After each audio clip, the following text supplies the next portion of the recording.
authorized to declare a recess at any time. We welcome everyone here today, and today's hearing is on radio music and copyrights. I now recognize myself for an opening statement.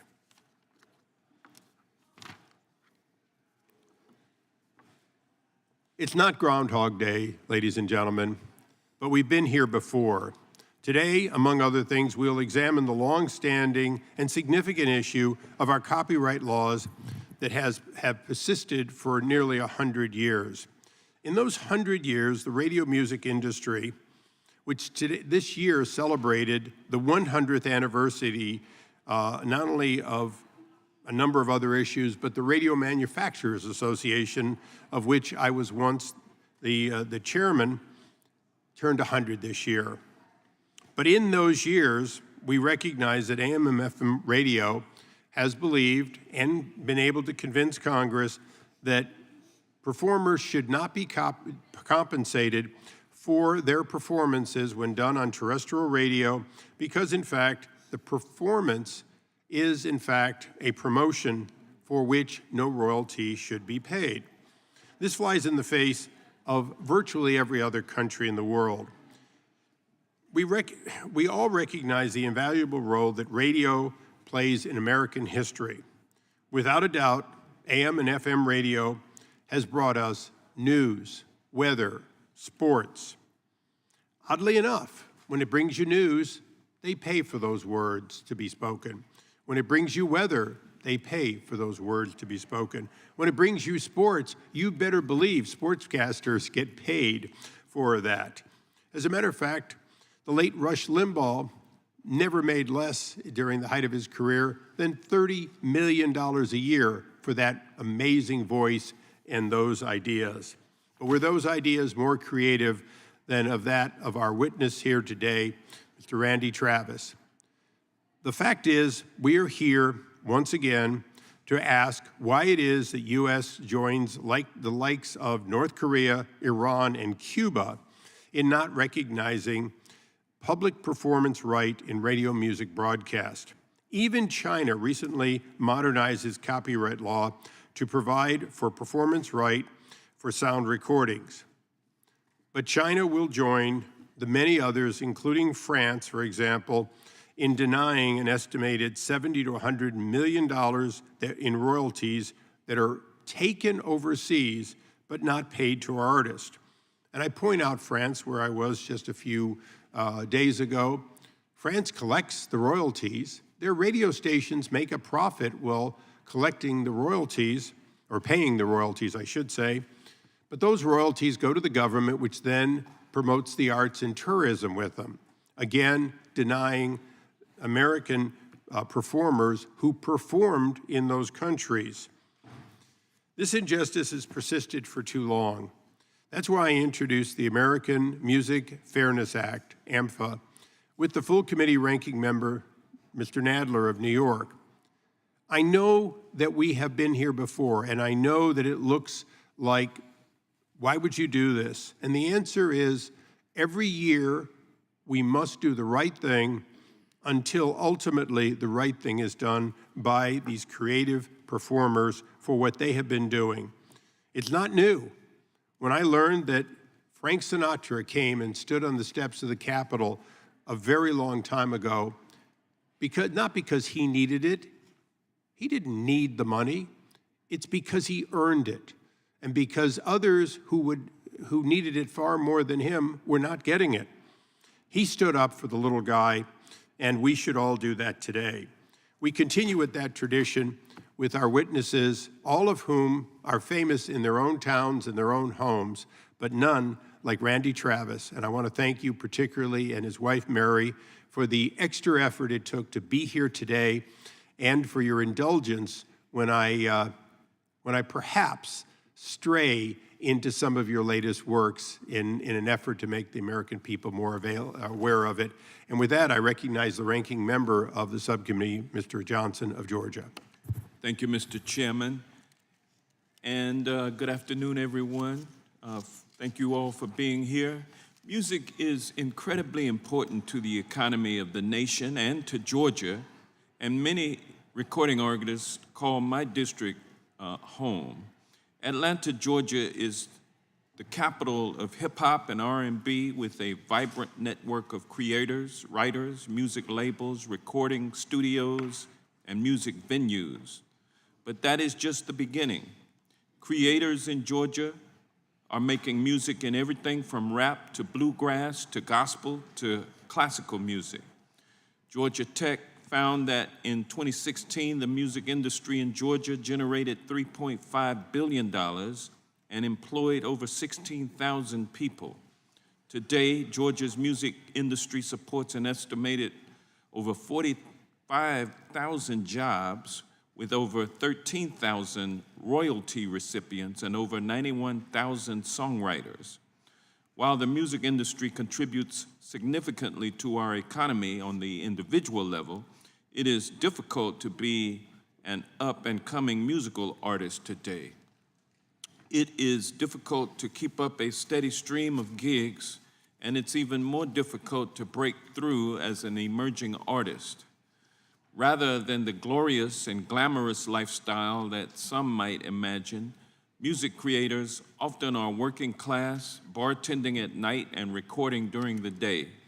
New advancements in technology and changes in the way music is consumed have only made the rich richer and the poor poorer. When Congress created performance royalties for digital distribution of musical works in 1995, it exempted terrestrial radio. It did so in part because after hearing a song, listeners who liked it could head to their nearest music store to buy the whole album. There was a clear benefit to both parties, the station and the performer.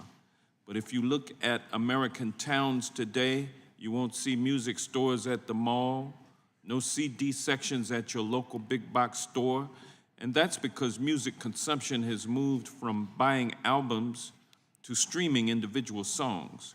Clearly, the world has changed, and the question is how those changes impact the broader ecosystem. We know that as technology develops and industries evolve, statutory arrangements that at first worked for everyone begin to be less balanced. Looking back over the last 20 years of music industry evolution, it is clear now more than ever that we must work together to address the issue of radio broadcast performance rights. It goes without saying that artists should be compensated for their work. Artists, particularly working class artists, need steady royalty streams because they can't always rely on the other ways of making money from their craft. But in addressing the issue of radio broadcast performance rights, we must also be sure that we are addressing the concern of the broadcasters and all those involved in local radio. Local radio stations and their hosts raise important health and social issues, support local journalism, and provide much-needed information on emergency services during national disasters. At home, my constituents have V103 FM, its sister station WAOK AM, and Streets 94.5, to name a few. Atlantans who want to listen to hip-hop can turn to 97.1 FM, The River, and those interested in classic rock can turn the dial a few clicks to Magic 107.5. Obviously, all the different parties involved in this issue are differently situated with respect to being able to accommodate change. But we cannot seesaw between unfairness for one party and unfairness for another party and call it progress. I believe it is through hearings like this that we are able to work together to resolve this long-standing issue and explore how to fairly compensate creators going forward. I look forward to hearing from the witnesses if and how they believe Congress should act to ensure that every part of the music industry, from the gospel singers to the classic rock radio stations, are properly supported as technology changes the way we consume our favorite songs.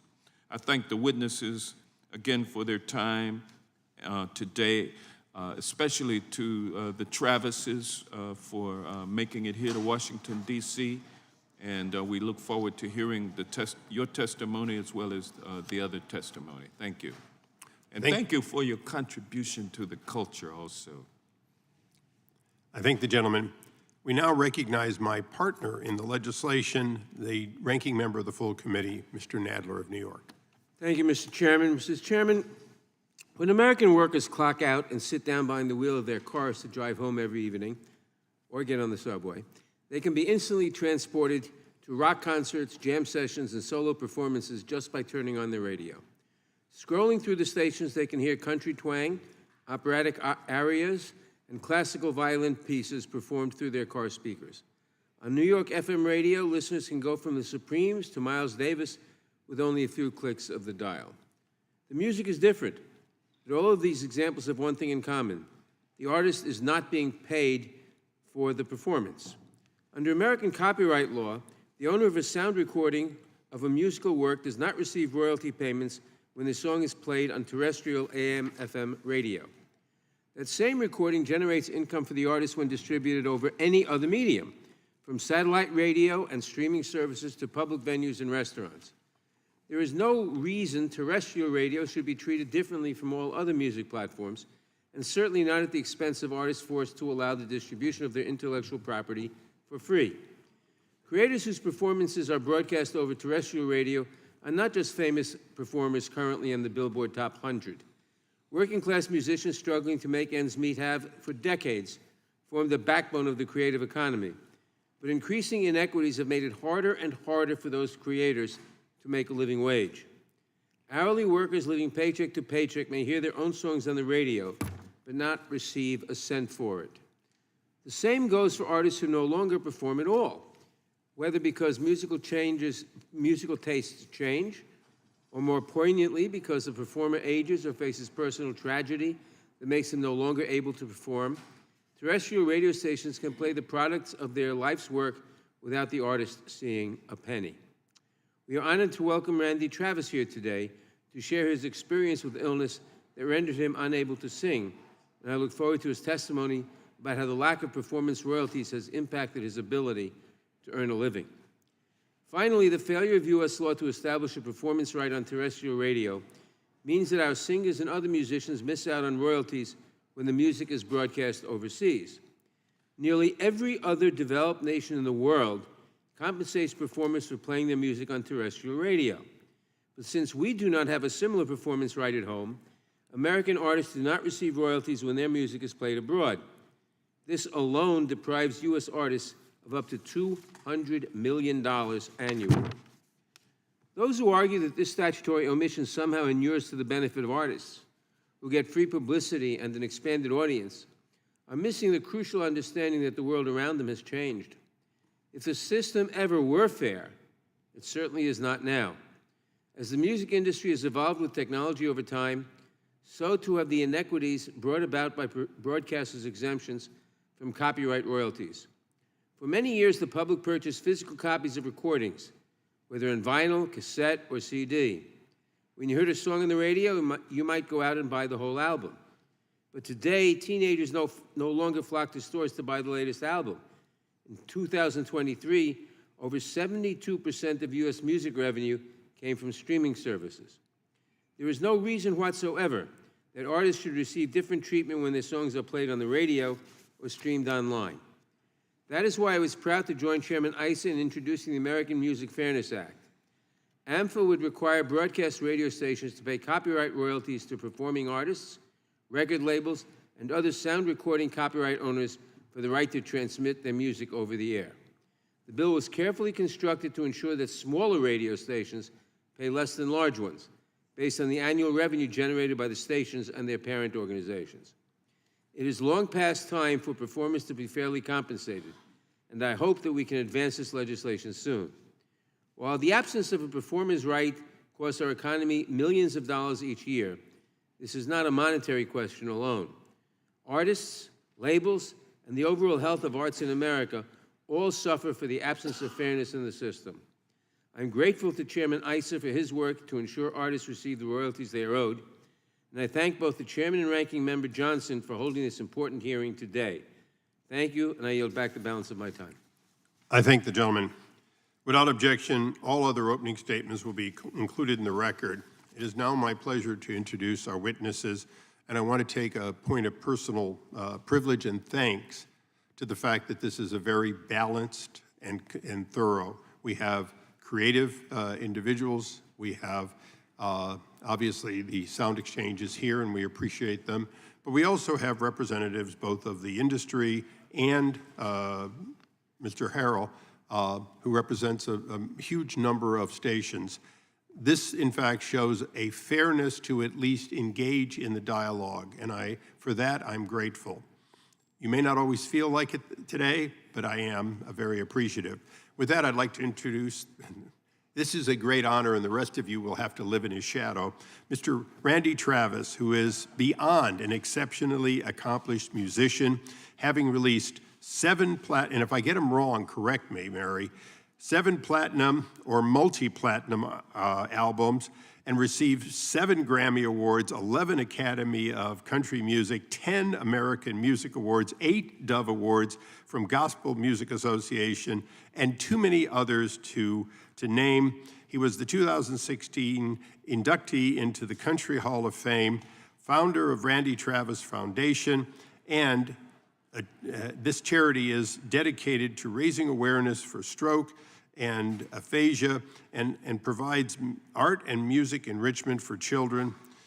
And the list goes on for both of the Travises, and I want to thank you for being here. This was not easy for you to get here. Nothing personal, but Mr. Curtis Lejay is the president and CEO of the National Association of Broadcasters, which advocates on behalf of all the terrestrial radio and television stations nationwide, and has worked with the association for more than 10 years in his role as the Chief Operating Officer and Executive Vice President for Government Relations. Prior to joining the NAB, he served as Senior Counsel for then Chairman Patrick Leahy, the Senate Judiciary, so he knows the routine here. He knows that it's all about the fairness of the questions and the fairness of the answers, and we appreciate, again, your being here. Mr. Michael Huppy is the President and Chief Executive Officer of Sound Exchange, and I apologize, but the order here is different, and an organization dedicated to administering under Section 114 sound recording licenses. To date, Sound Exchange has distributed, get this, $11 billion for digital performance royalties. Over 700,000 music creators have received, I guess, what is no longer checks, but in fact, transfers. He's also an adjunct professor at Georgetown Law School, where he teaches music law. Mr. Eddie Harrell is the Regional Vice President and General Manager of Radio One with markets in Ohio.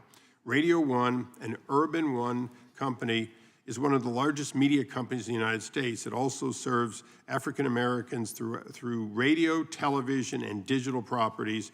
Mr. Harrell also serves as the chair of the Otterbein University Board of Trustees, vice chair of the Ohio Association of Broadcasters, and is on the National Board of Directors for NAB, and represents my hometown, which the ranking member got them all, but WERE that I grew up listening to as you know for years. And by the way, live, a lot of broadcasts there, and they've been great.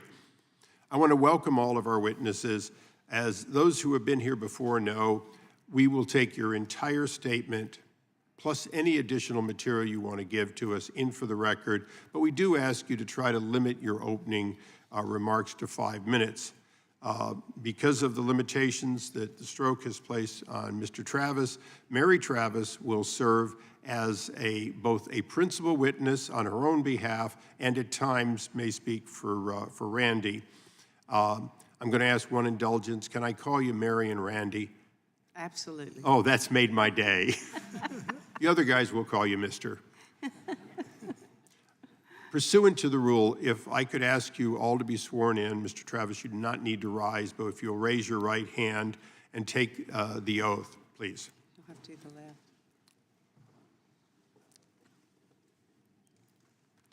Do you all swear or affirm under penalty of perjury that the testimony you're about to give will be true and correct to the best of your knowledge, information, and belief, so help you God? Thank you. You may all be seated. Please let the record reflect that all witnesses answered in the affirmative. Again, not as an accommodation, but because I'm in awe of the creative work. Mary, between the two of you, however you want to handle your opening statement, you're recognized for it. Thank you very much. I appreciate that. Randy is right side paralysis, so he couldn't raise his hand. I apologize. He gave me a good left-handed He did? snug, so he's still got a lot of strength there. He does, he does. Chairman Issa, thank you for having us. Ranking Member Johnson, members of the subcommittee, thank you for this opportunity and this honor to testify today on behalf of all artists and musicians in support of the American Music Fairness Act. What would sheet music sound like without a voice? And what would radio sound like without a song? This piece of legislation is essential to correct a 100-year-old issue regarding artists and non-payment for their work performed on the most prominent music platform in America, one of which they helped to build and sustain. My name is Mary Travis. I'm wife and voice of Randy Travis. I'm kind of like a bad version of AI, but with consent. He was the good one. Even though a massive stroke in 2013 left him with aphasia, making it difficult to speak, his commitment to music is clear and very resolute. 11 years ago, at age 54, Randy was stricken with viral cardiomyopathy, leading to pneumonia, flatlining life support, massive stroke, coma, brain surgeries, intubation, tracheotomies, feeding tubes, collapsed lungs, staph, sepsis, serratia, pseudomonas, aphasia, right side paralysis, 6 months in a hospital stay, a loss of a third of his body weight, followed by years of daily rehab. We would be in and out of the hospital and bedridden the rest of our life, is what we were told after given 1% to 2% chance of survival. But he didn't listen to that, and instead he rolled right back into the industry he loved so much. Dwayne Allen of the Oak Ridge Boys told him when he came to see us in the hospital, he said, "Well, I guess the devil don't want you and God ain't ready for you yet." Anyway, music is, was, and always will be his lifeline. But that lifeline has changed, and we need to acknowledge that. The days of Randy packing a car and tracking across thousands of miles throughout the country to visit radio stations and deliver copies of his newest cut cassette in hopes of having his music heard are things of the past. The advent of streaming has all but replaced physical records and CD sales, and there are no guarantees that listeners are running out to buy concerts and T-shirts. Folks can hear all the music they want on demand for pennies a day. Of all the things that we do differently than we did a century ago, one thing remains the same, and that is that the voice is still the mandatory bridge between the writer and the listener. And it's time to do right by the ones that created that sound, that melody, that emotion that keeps the listeners coming back and the advertisers buying into radio. Passing AMFA bill would make many old wrongs finally right. Artists, musicians, and producers would receive a gratuity for their work. Artists would be much more inclined to collaborate with stations on projects and events. All other platforms would be more understanding of the level playing field. Artists can spend more time with their family and less time on the road. And the size and the nature of the radio station will determine the scaled fee, starting at just $10 a year, structured to protect and assure continued success for stations of all sizes. You have the power to change this. and better sooner than later as we are staring AI technology squarely in the face. Artificial intelligence, and I call it artistic intelligence, because it enabled Randy to release a new song utilizing AI in its most authentic and artistic way. It's the first song ever recorded and released with full artist consent and involvement in a studio setting. His Warner Music Nashville label, producer, musicians, vocalist, and Randy were all present. This is good AI, but there is bad, no, there's terrible AI out there, and it's increasing exponentially daily. It's estimated that there's 179,000 songs, unauthorized AI songs, posted on the internet already. We ask your help in righting the wrong for legacy artists and creating a more prosperous future for the next generation of artists. Passing the American Federation Fairness Act, then moving forward with a thoughtful approach to putting AI protections in place would be positive steps to ensure that artists are paid for their work, their identity is theirs alone, and the soundtracks of our lives continue to play on forever and ever. Amen. We appreciate your time and your consideration as you reflect back on the songs that you celebrate, a certain time, a certain place, a person in your life. The artist will tell you, in fact, that it was their honor to create them for you. Thank you for your service to this great United States of America, and thank you for your time. Thank you, Mary. Mr. Lachey. Good afternoon, Chairman Issa, Ranking Members Nadler and Johnson, and members of the IP Subcommittee. My name is Curtis Leggett, and I'm proud to testify today on behalf of the NAB's more than 5,100 free local radio stations that serve your communities every day. It's an honor to appear today alongside such an esteemed panel, but particularly Eddie Harrell of Radio 1. Founded by Kathy Hughes more than 4 decades ago, Radio 1 is the country's largest urban radio broadcaster and embodies the very best of our industry. I'm also pleased to testify alongside the legendary Randy and Mary Travis. I grew up in awe of Randy's talent, and I'm grateful for what his team has recently accomplished using artificial intelligence so that a whole new generation can experience Randy's music. For over 100 years, broadcasters across the country have been privileged to play great music like Randy's on our stations, where we expose artists to new listeners and engage them with one-of-a-kind interviews in partnership with local performance venues. But we are more than that. We inform, educate, and alert listeners to important events, issues, and emergencies. We entertain listeners with sports and talk radio, and we are local, involved in our communities, and proud to serve the public interest. Radio stations' critical role as fact-based first informers and emergency lifelines has never been more important than it is today. With online misinformation and disinformation threatening to upend our upcoming elections, and the seemingly constant deluge of natural disasters and cell phone outages, local radio remains trusted, always on, and freely available without an expensive subscription or data service. Of course, you cannot talk about the power of broadcast radio without recalling the countless artists whose careers were made when their first song played on our airwaves, or our listeners whose memories are indelibly intertwined with a song playing on their favorite station. Performers across diverse genres have shared the incredible and unforgettable feeling of hearing their songs on the radio. Even amidst drastic changes in the media landscape, broadcast radio continues to drive music discovery for both new musicians and legacy artists. Unfortunately, the so-called American Music Fairness Act would undermine our indispensable medium and this mutually beneficial relationship. AMFA would impose a new royalty on local radio that is financially untenable for broadcasters of all sizes. Such an abrupt change in law would be wholly inconsistent with Congress's long-held approach to copyright policy, where updates have been made to account for new emerging technologies.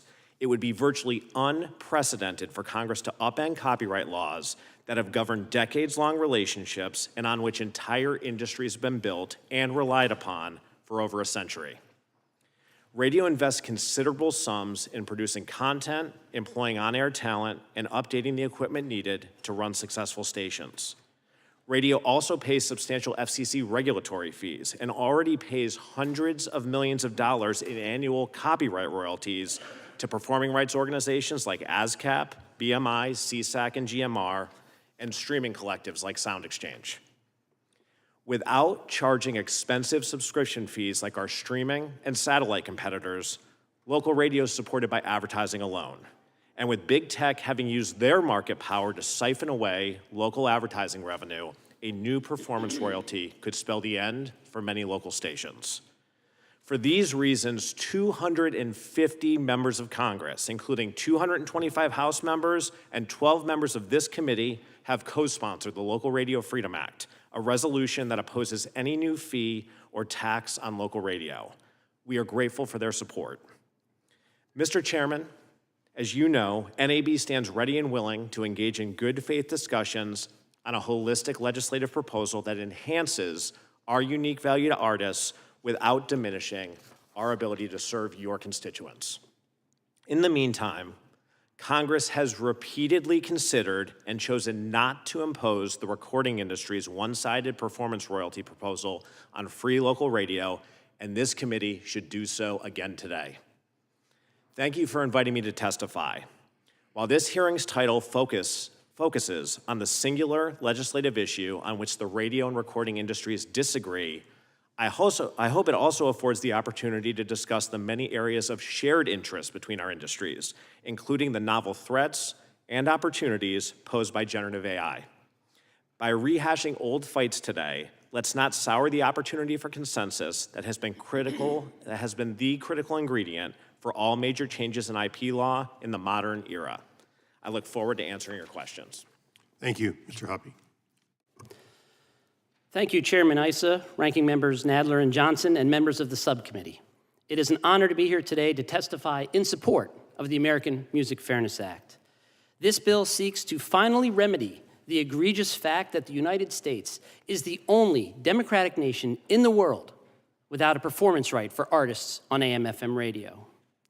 I've had the privilege of representing American artists around the world, and when I speak to other industrialized countries, Mr. Chairman, quite frankly, it is an embarrassment that the United States, a country that is a leader in intellectual property and protecting free expression, denies this most fundamental right to the people who make its music. IP is a huge portion of our GDP and one of our biggest exports, yet we deny this critical economic right to cherished creators like Randy Travis. It is shocking that the United States stands in the company of countries like North Korea, Iran, and Cuba in not paying artists when their songs are played on AM/FM radio. Even Russia and China, with their horrible IP records, have a public performance right for sound recordings. The current system in the United States is so broken that a touch of a button on the dashboard determines whether or not an artist like Randy gets paid. That means if you're driving in your car and you turn on satellite radio, Randy gets paid. If you switch to the streaming service on your phone, Randy gets paid. But if you listen to the same song on an FM station, Randy gets nothing. That, Mr. Chairman, is indefensible. Same music, same product, same consumer experience, but radically different treatment under US law.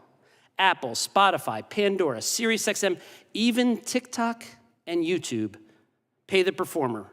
But AM/FM, a service that 88% of Americans listen to every week, gets a pass due to a 100-year-old loophole. To put it bluntly, Mr. Chairman, for over a century, AM/FM radio has been stealing the music. Last year alone, radio made $15 billion in revenue, and not a dime of that went to the artists that draw the crowd. Why? Because the broadcasters hide behind the outdated concept of promotion, which is ironic, given that 72% of music on the radio today is not even new music. Yet even to the extent there may be some promotion, that should never justify a mandatory, unpermissioned taking of the music. You must obtain a license to make a movie based on a book. You must get the rights for Major League Baseball to broadcast a Nationals game. These are both clearly promotional. Why should music be any different? Mr. Chairman, Congress must set a standard that creators need to be compensated whenever and wherever their music is played, especially when their creations form the backbone of the business model like they do for AM/FM radio. And this is going to be even more critical as the music industry takes on artificial intelligence. And to add insult to injury, because the US doesn't have a performance right, Americans lose out on royalties overseas. For example, when Randy Travis has a song played over the radio in Paris, the French collect royalties on that music. But instead of paying Randy, that money is diverted to French artists and French cultural funds. We estimate that artists lose almost $300 million of taxable US income each year because we lack these protections in the US. And this is on top of the hundreds of millions of dollars they are already missing out on domestically. After listening to Mary share Randy's incredible story, I don't know how anyone can look Randy in the eye and say he doesn't deserve to be paid for his life's work. And for every big-name artist, there are hundreds of smaller artists, backup singers, session musicians, studio producers, mixers, and others who have helped make the music timeless, but who never made a penny from it being played on radio. In fact, the dozen states represented on this subcommittee have over 100,000 music creators who would be eligible for royalties over AM/FM radio if this legislation was enacted. Mr. Chairman, the concepts embodied in AMFA have been supported by every administration since President Carter, including both the Biden and Trump administrations. That should tell you something. And just two days ago, the U.S. Conference of Mayors passed a resolution at their annual meeting in support of AMFA. I leave you with this. In the 2 hours or so during which this hearing will take place, over 200,000 songs will be played on terrestrial radio, and the artists who perform the songs won't get paid for it. Those artists are your constituents, your neighbors, your family and friends. I hope that Congress will finally fix this problem and make things right for all the music artists in this country. They certainly deserve it after everything they have given to us. Thank you, Mr. Chairman. Thank you. Mr. Hurrell. Greetings, Chairs Jordan and Issa, Ranking Members Nadler and Johnson, and members of the subcommittee. My name is Eddie Hurrell, Jr., and I am testifying on behalf of Radio 1, where I oversee our local operations in Columbus, Cincinnati, and Cleveland, while still managing the day-to-day operations of the latter. As someone who runs multiple stations that uniquely serve our listening audience and values the collaborative partnership we have with recording artists and connecting with our communities, make no mistake that a new performance royalty imposed on local stations would create harm for local stations, listeners, and the recording industry itself. A little bit about our company. Media pioneer Kathy Hughes founded Radio 1 in 1980 and built it into the largest urban radio network today. Ms. Hughes, or Miss H as we call her, started as an administrative assistant, working her way up and becoming Howard University's radio's first woman vice president and general manager, which was WHUR right here in Washington, D.C.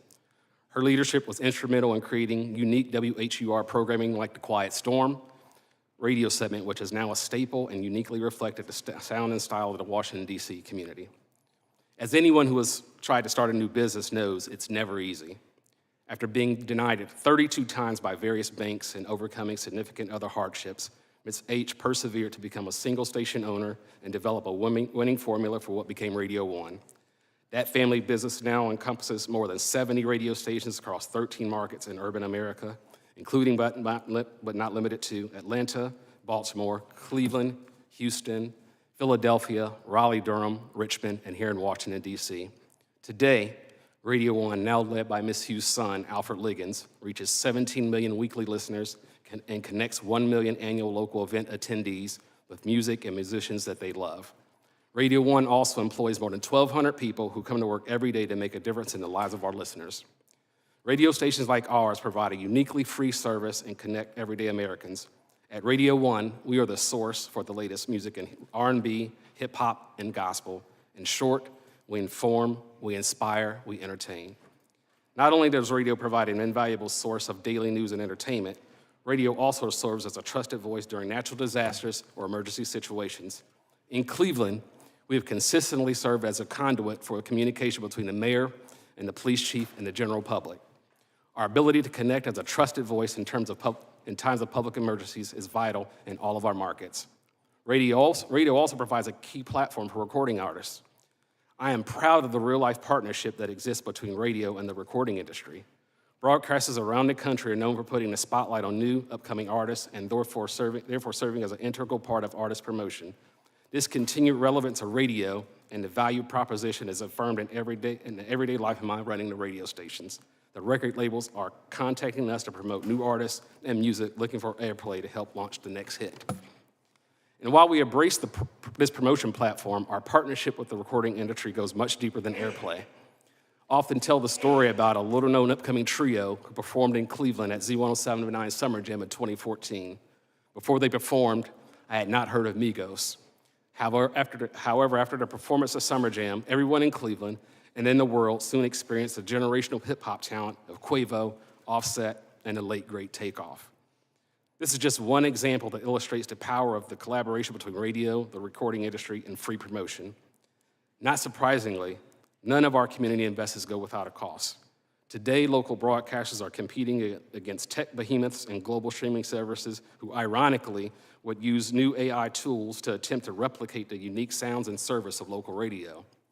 Imposing a new performance royalty on our uniquely free service would diminish the music we play for our audience, decrease our investment in staff and community service, and ultimately lead to less competition against global streamers and the destruction of an incredible promotional platform that benefits artists. And yes, radio will use AI to find new efficiencies in our back office operations, but AI will not replace the soul of local broadcasting, which is the people who work at our stations and serve our communities. Nor will AI replicate the entrepreneurial spirit or programming genius of Ms. Hughes. Fake Drake will never take the stage at our Summer Jam. Radio 1 and local radio stations continue to thrive by serving our audiences in uniquely local and human ways. In conclusion, I applaud the majority of the House that supports the Local Radio Freedom Act and encourages this committee to refrain from imposing a performance royalty. To do otherwise would jeopardize local radio stations employing local staff, keep upcoming artists from breaking into the recording industry, and harm Americans across the country who rely on free local radio for news, entertainment, talk, sports, and reliable information. Thank you for inviting me to testify today. I look forward to answering your questions. Thank you. I thank all the witnesses. We now go to the gentleman from Wisconsin, Mr. Fitzgerald, for 5 minutes. Thank you, Chairman. Mr. Leggett, do radio stations already pay royalties for sound recordings as a result of some of the online streaming that the stations broadcast themselves? I'm just trying to get clarity on that. So radio stations across the board, both for our terrestrial airplay and webcasting, pay significant performance royalties that go to the songwriter. So those are paid through ASCAP, BMI, CSAC, and GMR in the tune of hundreds of millions of dollars. We also pay an additional royalty on the sound recording to Sound Exchange when those performances take place online. So would it then be fair to say that the radio stations, they would have to make like two separate payments? Is that what this would result in if we move forward? That is exactly right. And it has already proven extremely difficult for local broadcast stations in the webcasting context to innovate online due to the burdensome costs that those additional royalties pose to innovate. Fact is, it would be devastating to add those additional royalties to the terrestrial airplay when we are already generating such significant promotional value to artists. Mr. Huppy, while this hearing is about the public performance rights for terrestrial radio, some stakeholders have argued that passing American Music Fairness Act would be the first step in getting rid of all transmission and retransmission exemptions granted in the Digital Performance Right in Sound Recordings Act of 1995. This is concerning, and you know what, I guess what's coming, because of restaurants and bars. And how do you guys view that, or What's your take on that right now, kind of as we sit here today? Sure, Congressman, that's an excellent question. I've worked in the industry for 20 years, and the recording industry has been fighting this fight for 80 years. It is, has, and will always be about terrestrial radio and making sure that everybody gets paid fairly for their content. We want to make sure that this is a technology-neutral solution and that big broadcasters do not get a break from paying what every other competitor has to pay. You bring up restaurants and bars, those are different. You know, Congressman, people go to restaurants to have food and dine with their family. They go to bars to share a communal drink. People listen to music radio for one reason, to listen to music radio. Radio is different from all of those others, and that is the focus today and the injustice that we are trying to resolve. So, Mr. Leggett, let me go back to you. Proponents of the bill argue that American artists are losing that $300 million a year, which was brought up earlier in overseas revenue. I mean, I'm sympathetic to that argument, and I think we should be doing what we can to ensure artists like Mr. Travis are being paid what he deserves in that work, even though it's being performed or played abroad. But it's not clear to me whether major record labels are already collecting those international performance royalties from or for the American artists? Thank you for the question. So, first of all, we are sympathetic. If there is any U.S. performing artist that is owed dollars that are sitting overseas that they are entitled to under that foreign country's laws, we certainly agree that those should be collected. Trying to compare the broadcast recording industry relationship in the United States to that in any other country is an unfair comparison. But I think you allude to the right thing. When we have tried to dig into what that number looks like, has been very hard to substantiate, and I think it is an appropriate question for the recording industry as to how their international subsidiaries are already collecting those dollars. I don't have that answer, but certainly understand it to be the reality of today's marketplace. Yeah, whether it's Randy Travis or any other artist, what I'm trying to determine is whether publishers like Warner, who operate globally, are already collecting performance royalties abroad on behalf of their American artists, and instead of transferring it back to the artist, are simply using it to offset, I don't know how else to describe it, their overseas operations, right? I mean, what would be your comment on that, I guess? My understanding would be clearly, would be purely secondary, and I think those are questions more appropriately directed to the record labels. But I can tell you that anecdotally, we've certainly heard as much.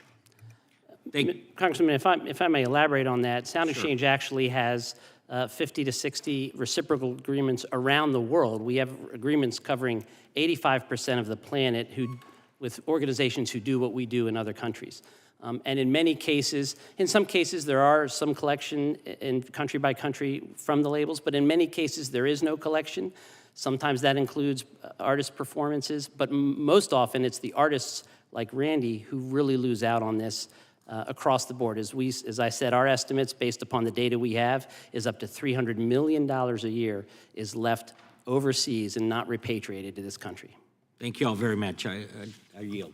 I thank the gentleman. We now go to the ranking member of the full committee, Mr. Nadler, for 5 minutes. Thank you, Mr. Chairman. Mr. Huppy, when Congress extended copyright procedures for sound recordings in 1971, it did so in part because of the increasing piracy of records and tapes, then relatively new technologies. According to a contemporary House report, piracy caused over $100 million in economic losses at the time.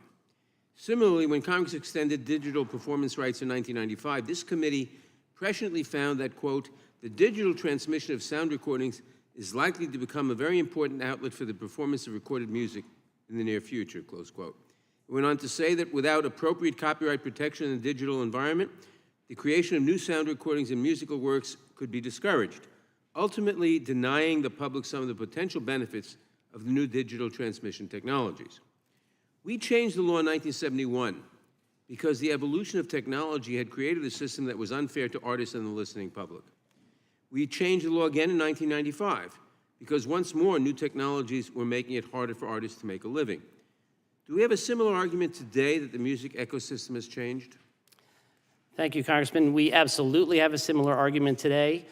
Streaming is a huge part of the U.S. recorded music revenue today. It's 85% of revenue into the entire industry comes through streaming. We live in a world where 40, 50 years ago, it was a sales-based model, and everything was done to purchase, to drive purchases of CDs and albums. Now, 85% of U.S. revenue comes from streaming. And that is exactly what we're here about today, because that is, the broadcasters are the one platform that doesn't pay for that delivery method that now serves a huge majority of the U.S. music industry. Mr. Travis and Ms. Travis, as a country music star considered the voice of classic country, your performances are regularly played on AM/FM radio. Why is it important to your long-term care that you receive royalties not just from streaming services, but also from terrestrial radio? The royalties, since his stroke, the royalties are what we have counted on for income, for survival, for his long-term care. It's also important to note that we are here not just for us. We're 65. We're kind of on the other side of it. But the younger artists that are coming along with families that are looking forward to a career in music, we want to do it for them. We want them to know that they have a career ahead of them, one that they can look forward to, one that they know they're not giving away their music or their identity or their copyrighted material for the radio. Randy loves radio. I want to get that straight. He loves radio and would never have been Randy Travis without the radio at that point in time. That was 40 years ago. Again, Mr. and Mrs. Travis, while artificial intelligence is not the focus of this hearing, the use of generative AI in the music industry is of strong interest to this committee, both its potential as a tool for creators and the dangers it may pose when an artist's work or likeness is used without permission or compensation. How has artificial intelligence helped you continue to create? It's a wonderful question, and it's one that it's a bridge we've just crossed. Randy has, he put out his first song since his stroke 11 years ago, called Where That Came From, and it was using stems from 42 to 45 of his songs that were sent to a company that put his music on top of a vocal bed. So all of the vocal that you hear is Randy's, and it was pretty emotional, to be honest with you. When it came back, he spent months it took us 11 months to do it, and he spent months in the studio with his producer, career-long producer, with Warner Music, with musicians that had played on some of his earlier albums. And so the whole setting was very authentic, artistic, and humanistic. It had all of the heart in it. So it was wonderful to get to hear some more music out of Randy Travis. Do you believe AI users should be allowed to create unauthorized copies of singer's voice? Absolutely not. Thank you. And finally, Mr. Huppy, some argue that small broadcasters cannot afford to compensate musicians for the performance of their sound recordings. In your opinion, does the American Music Fairness Act adequately account for that concern? The American Music Fairness Act absolutely accounts and looks out for small broadcasters. The sponsors of the bill, I think, have gotten the balance exactly right. We recognize the importance of allowing small business to thrive and grow so we have more competition and more variety in radio.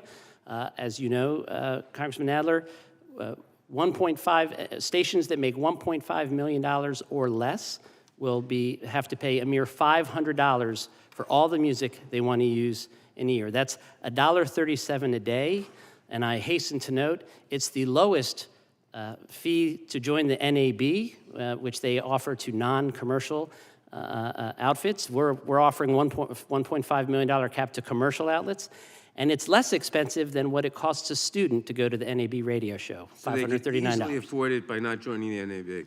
Exactly. Thank you very much. I yield back. And with that, I'm going to take just 1 minute of a privilege for this, for a good reason. Eyes like diamonds, they caught the light. Oh, but they were dark and deeper than the night.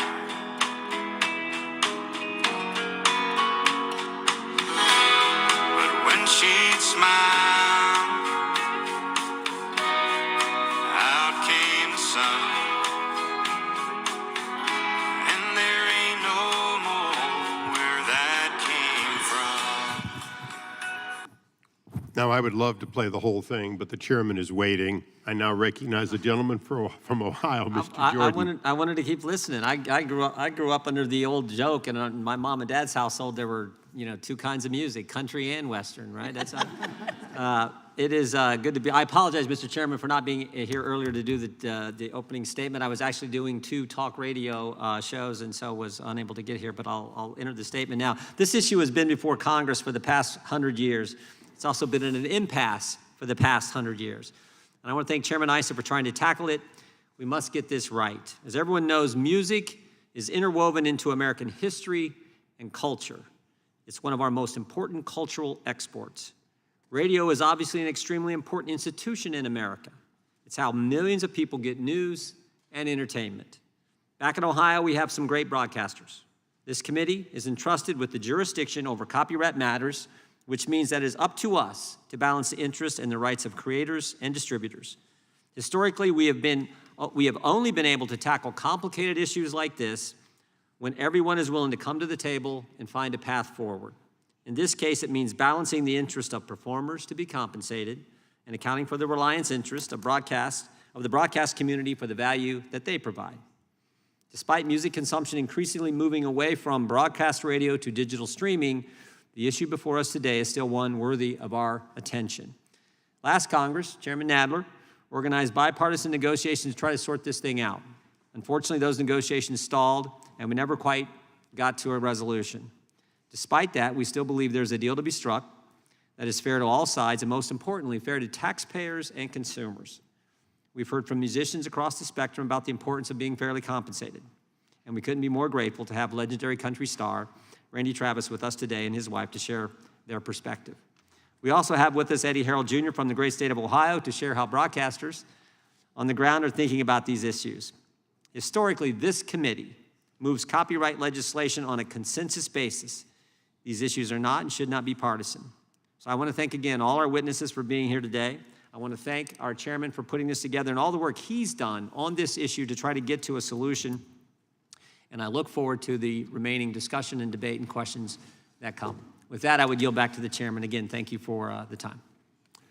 Well, I thank the chairman, and since the chairman yielded back to me, I'll just say that, if we want to make a deal here today, you're hearing numbers that you pay that much for your coffee service in a year. So think about that as we go through this, because it really is something where you heard a little piece of that wonderful music that reminded us the great music that was produced for 40 years by Randy. And with that, I think I'm going to the gentlelady from San Jose, Ms. Lofgren. Well, thank you very much, Mr. Chairman and Ranking Member, and thanks to all the witnesses for being here. It's instructive and also inspiring, Mr. and Mrs. Travis, that you are here. One of the things that we need to guard against when we consider legislation is unintended outcomes.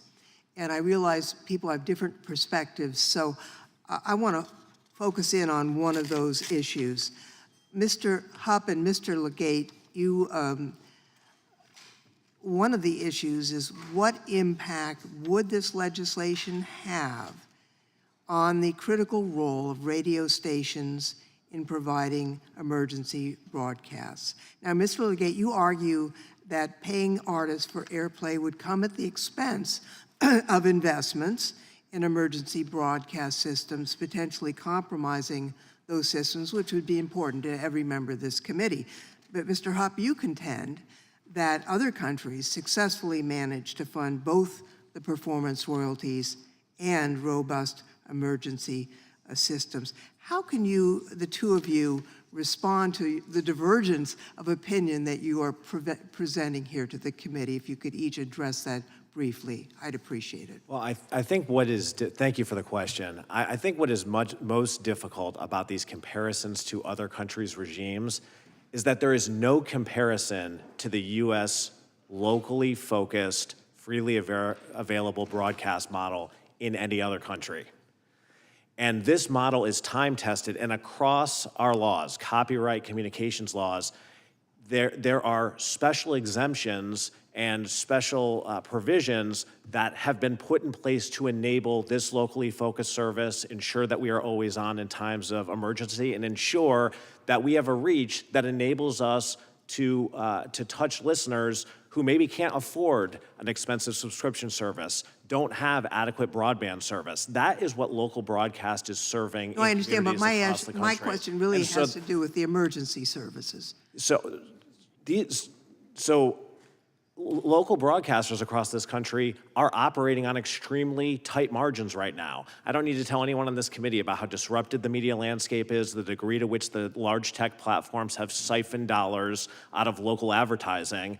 And we are the numbers for small broadcasters and that treatment that Mr. Huppy referenced earlier, it's a bit of a red herring, because the fact of the matter is, under this proposal, more than 4,000 local broadcast stations would be subject to CRB set rates, which would total, if we apply their precedent here, hundreds of millions of dollars. You're not going to see local service with those kinds of costs. Mr. Huppy, could you address the same question? Sure. Thank you, Congresswoman. I would say that you don't even need to look to other countries to find that this is quite manageable for the broadcasters.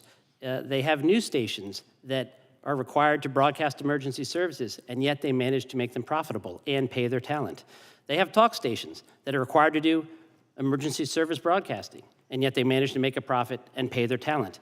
They have sports radios that have to do the same thing, and yet they manage to make a profit. So we don't even need to go overseas to look about how this will actually play out in this country. I think they absolutely have the ability to do this if they wanted to. And in terms of radio suffering and having financial problems, in the words of the great Mark Twain, I would say that the reports of radio's demise are greatly exaggerated. This is a $15 billion business in the U.S. 88% of all Americans listen to radio. The biggest broadcast groups are becoming bigger and more powerful. If you look at iHeart's EBITDA for the past 8 years, EBITDA, which is a proxy for profit, they operate in the 24-25% range. I think we've got the clear divergent views here. Let me just close. Mr. and Mrs. Travis, it was fascinating to hear of your capacity to create new music using AI. AI is going to provide tremendous tools for new things that are, obviously, there are risks that we need to be aware of and prevent, but it's also a tremendous tool for good. The Library of Congress is currently, under the registrar, the Copyright Office, examining AI. Obviously, if there's no human component, a machine can't get protection. And so the question is, where is the AI being used as a tool as opposed to creating itself? I'm hoping that you and your husband will weigh in with the registrar, because I think your experience would be instructive for them. We want to be able to empower people to utilize this tool as you have done in a very emotionally moving way. And I just wanted to mention that. It's obscure, but it's important, and I hope you'll have a chance to let the registrar know your experience, because it's important. And Mr. Chairman of the full committee, I'm also a fan of country music. Thank you very much. Thank you. Thank you. Thank you. We now go to the gentleman, Mr. Moran. Thank you, Mr. Chairman, and thank you to all the witnesses that are here today. Very important discussion, tough discussion. I've talked with both sides of this issue, and great arguments on both sides, and I know that what we really want to do is we want to be able to find that right balance of interests that protects both local radio stations and the talents and efforts of musical artists like the great Randy Travis before us today. But I do want to thank you all for your time and your efforts in this regard. I grew up listening to local radio. As many of you guys know, I'm from East Texas. Everything out there is rural and everything is local. especially in rural America, local radio stations are important because they're often the only source of local news and information, especially after a severe weather event, literally serving as a lifeline to many of the people in our area. So I want to talk about some of the perspective from the radio stations. I want to start with you, Mr. Leggett, for a moment. Would you talk about the kinds of things that your member companies' radio stations do to promote music and the recording artists who perform them? Thank you for the question, Congressman, and thank you also for your support of the Local Radio Freedom Act. What makes broadcast unique in this media landscape is the fact that we are in the communities that we serve. So when music is played on our airwaves, we have a particular relationship with our audience and an engagement from our audience that's unequaled on any other medium. In addition to that, because we are freely available, we're allowing a reach, especially in rural areas, that other services just can't touch. So there have been study after study that have touched upon this, but the promotional value received through local radio, because of the fact that it is freely available and tethered to a local focus, is unmatched in audio. Yeah, and I want to ask you about that. Is there any way to quantify really the value, the estimate of the value of the promotional work that local radio stations do in terms of the personnel time, the airplay, the other expenses that go into that? Yeah, so a number of studies have tried to do this. We've estimated that dollar figure as high as $2.4 billion nationally in promotional value, but I think it's safer to say billions of dollars in promotional value. It is simply unmatched, and no doubt that the way that listeners consume music has changed dramatically over the course of radio's history, as has the entire economy and media landscape. But we are still driving, whether it's what you would have called 20 years ago album sales, now is on-demand downloads. We are still driving music discovery in a way no other medium is. And do you charge, you don't charge the artists for that promotion. I think we all know that, but could you verify that? We do not charge artists for that promotion. There are payola laws that restrict that. Yeah. And that's one of the things that I wrestle with in this, because I understand what the artists are saying. They want to be compensated for their time and their talents, their efforts on the radio, but there is a value to this promotion that's given back to the artists, and I think that they would say the same thing. Is that what you're hearing from, say, for instance, the label promoters, the record label promoters that talk to your program directors? Yeah, I think Mr. Harrell can speak to this more directly because he's on the receiving end of those phone calls. But you could bring any radio station representative in the country in here, and I don't think they would be telling you that promoters are asking them not to play songs on their airwaves. Mr. Harrell, would you answer that? And then I have one more question for you as well, Mr. Harrell. He's right. Artists are coming to us all the time, every day still, asking us to play their music. New artists, existing artists, stars. The labels will still see us. It's a symbiotic relationship between their music and our ability to publicize their music on an everyday basis. Yeah, I've heard it for years, actually, from artists that talk about, especially when they start, how important that local community is. And a lot of times they start with a local radio station that plays their music. The American Music Fairness Act, Mr. Harrell, charges, as we've talked about, as little as $10 for some of those smaller stations. But could you explain why some of those small broadcasters are still united in opposition to this bill? I could tell you in the media landscape, as the top line revenue is not growing. So any new expense will cause decisions that have to be made from a small group to a large group. And what does that mean? And I think what's lost in this is some of the services and the community service we provide outside of playing our music. If you look in communities across the state of Ohio, particularly in Cincinnati, for example, we do something called Stuff to Bus, in which we collected over almost 2,000 pounds of donated items last Christmas, which we translated into over 1,500 meals to families in need. Those are the things that are lost in what we do as opposed to just playing the music. And so our ability to lead community efforts like that would be impacted by any new expense that we'd have to endure. Yeah, and I want the artists in the room to know that I do not discount the arguments that are made on the other side. They know that I'm an advocate for them in a lot of ways. The No AI Frauds Act is something I've promoted. I think it protects artists as they develop their works against intrusive AI if they don't want to consent to that.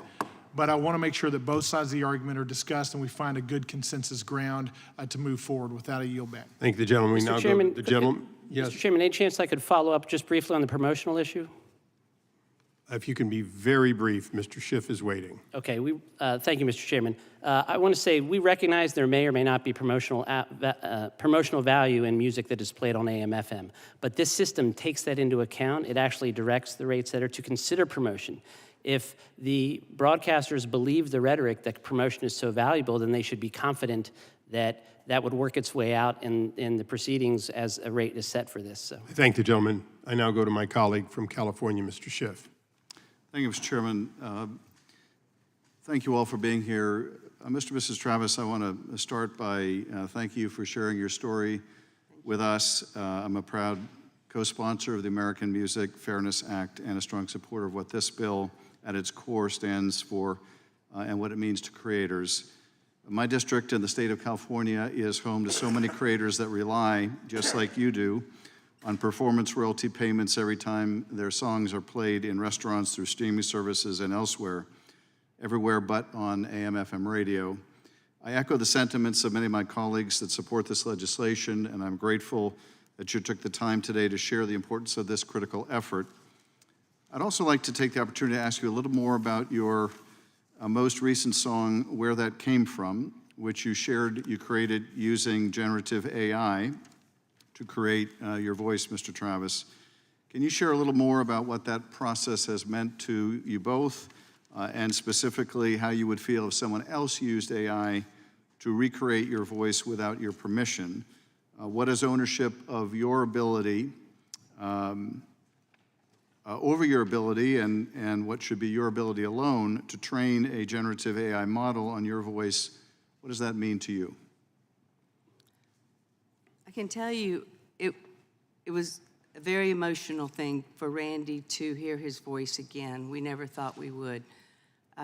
He went through every human emotion there was, just like he went through every human ability to create that song, being in the studio with his musicians, with his producer. His piece of AI work was humanistic and artistic. And that's the difference in the good and the bad AI. It meant the world to me to hear his song again. Just a moment ago when Chairman Issa played that, I thought I was going to break out in tears again, because just to hear that voice again after so many years, something you never thought you'd get to do, is very important to us. But the whole process was, like I said, it took 11 months. We were in brand new waters. We were treading in new waters. We didn't know exactly how this was going to happen. And in fact, when the final song was sent, after he and Kyle got through tweaking it, changing, making sure it sounded like Randy Travis, they sent it back to the gentleman that created this AI platform, and they said, we never thought it could work this well. So it was kind of enlightening for a lot of us. And I apologize, I don't remember the other part of your question. Well, now. I guess the other part of my question is the flip side, and that is what goes through your head when you contemplate others using AI to recreate your husband's voice without your permission, authorization, or compensation, to produce songs you didn't write, using melodies you would not condone, and what that means in terms of the dilution of your brand? It feels kind of like identity theft. It is intellectual property, the voice, the likeness. So it does feel like somebody has robbed you, because he has spent his whole life since he was 7 years old making music, knew that's what he wanted to do, that's all he wanted to do. So when you hear somebody on the internet or on your computer and they're pretending to be Randy Travis, and it doesn't sound like Randy Travis, it hurts. And I think that that's what all artists feel. Like I said, just like you've been robbed, just like it's identity theft. And there needs to be laws that are in place to keep that from happening, which means consent and compensation and attribution and provenance so that it doesn't happen. And it's coming up so fast now that if we don't get on the front end of it, which I'm not sure we can at this point, but if we don't get in as soon as we can to protect the artist, not sure where we'll go from there. Well, thank you for sharing that. And Mr. Travis, I know I speak for many millions of people who are thrilled and grateful that you can continue to make new music. Thank you for that gift, and thank you for your testimony today. Thank you.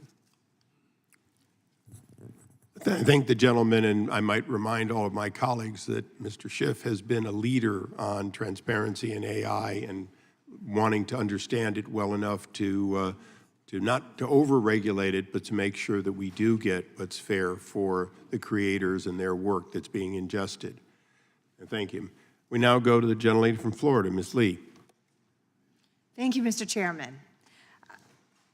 Mr. Huppy, I'd like to return to your testimony in a subject that we touched on earlier and hear more about the distinctions between United States artists and foreign artists and how they are compensated, performance rights, royalties.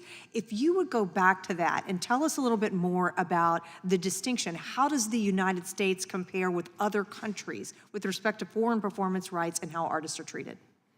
Sure. Thank you, Congresswoman. That is a very excellent question. As I mentioned, you know, the U.S. stands alone in the industrialized world as the only democratic nation that does not pay performance rights for terrestrial radio. It puts us in the company of Iran, South Korea, Cuba, and others. And because of that, because we don't compensate for that fundamental right that every other democratic industrialized world does pay around the world, because we don't do that here, as a penalty to our creators, like Mr. Travis, as a penalty, many countries overseas do not pay us that similar right in those countries. We estimate that artists are missing out on up to $300 million a year because of that lack of a reciprocity. And that's you know, tremendous injustice that has existed for 100 years, and it's what we hope Congress will fix.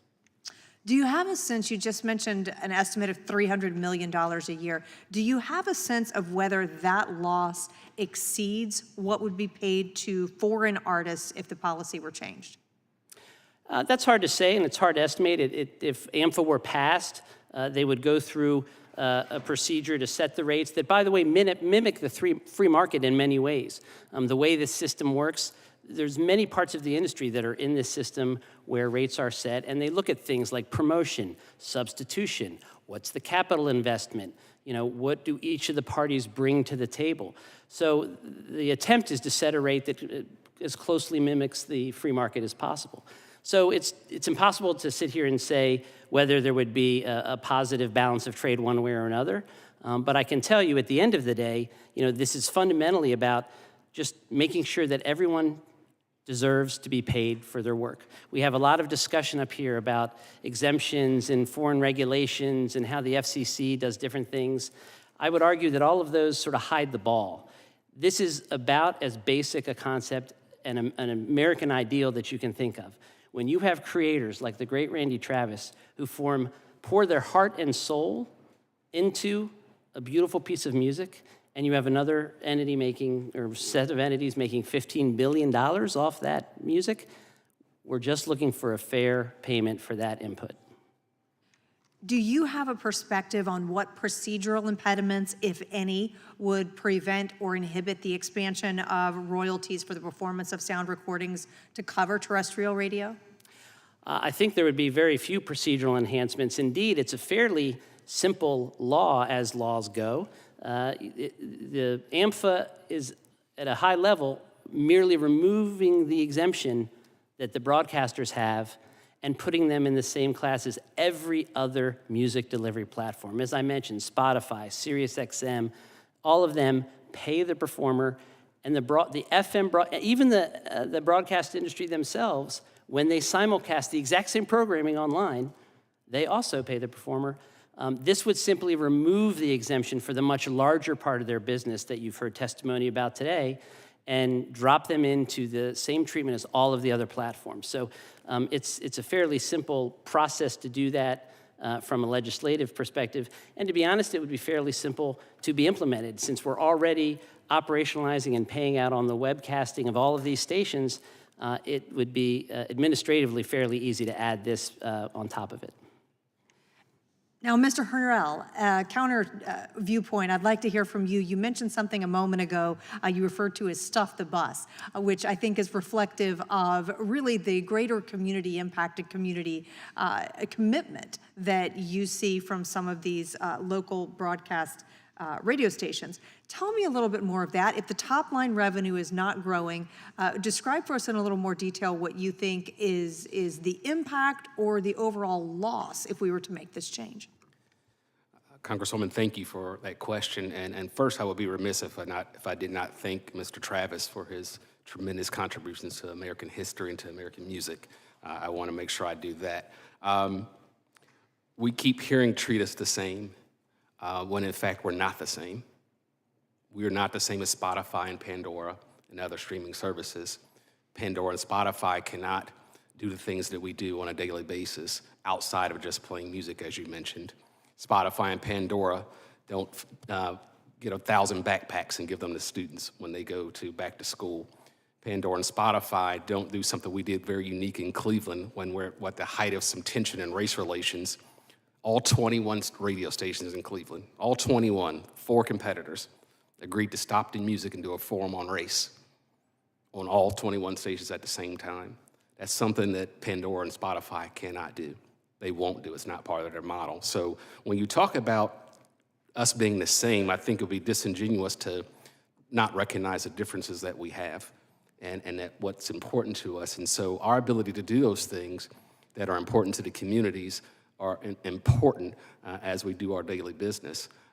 When it comes to natural disasters, right now, if something was going on in my markets, because of our ability to be local, I could call in 30 seconds, have our stations flipped to talk about what's going on in our communities. You can't do that on the streaming service. So that really emphasizes why we are different.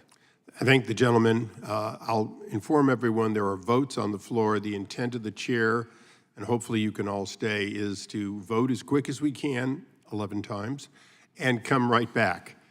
So we're going to string this out as far as we can, and then the last couple of us are going to run to the vote 11 times, hopefully 2 minutes per, and come back, if you can all remain. With that, the gentlelady from Pennsylvania is next. I thank you, Chairman Issa and Ranking Member Johnson, for holding this hearing. I thank all of you for your work and your testimony before us today. I have to admit to you, I'm glad to hear so much about the bill that I'm very connected to, one of the co-authors of, which is No AI Fraud. And while I know artists in the music industry and so many others who are performers are in support of that, I hope you know I'm doing it also as a mother and a grandmother. Because what No AI Fraud does is it provides a property right to our voice and our likeness. So whether it's my granddaughter or it's me, ordinary folks, we have that property right as well. But it certainly works in terms of this industry that is so important to our country. Mr. Travis and Mrs. Travis, thank you so much for your testimony. Thank you for your talent. Thank you for your storytelling. That is the basis of beautiful music, is great writing and performing and, of course, storytelling. When I was reading about this and preparing for this hearing, as I say, I come at AI with a fear. How do we protect ourselves? But look at what you are doing. As a result of your experience, as a result of the tragic, heartbreaking stroke, et cetera, that you suffered, you're turning that heartbreaking experience into something that is so hope-filled, the resurrection of your unique talent. And so I think it's a time of extraordinary challenge, but also opportunity. What are some of the primary challenges that artists face in this climate, changing climate with AI? And I wonder, do you have other artists who talk to you as a result of your generating this beautiful new works about how it affects them? Maybe they haven't had the devastating health consequences that you've had. So What are your experience? What are other artists saying? We have spoken to several other artists. As a matter of fact, we had 8 or 10 artists come to listen to Randy's song when it first came out, a day or two before it was finally on the radio. It's mixed because they are like you and I, we're mothers.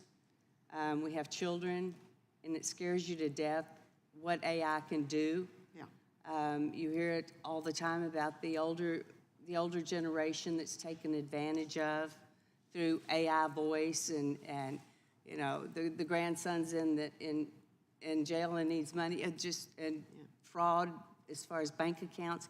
So it scares you to death. But I guess that's with so much technology, so many changes that we've had in the world. There's the good and there's the bad, and it just depends on whose hands it's in as to where it goes.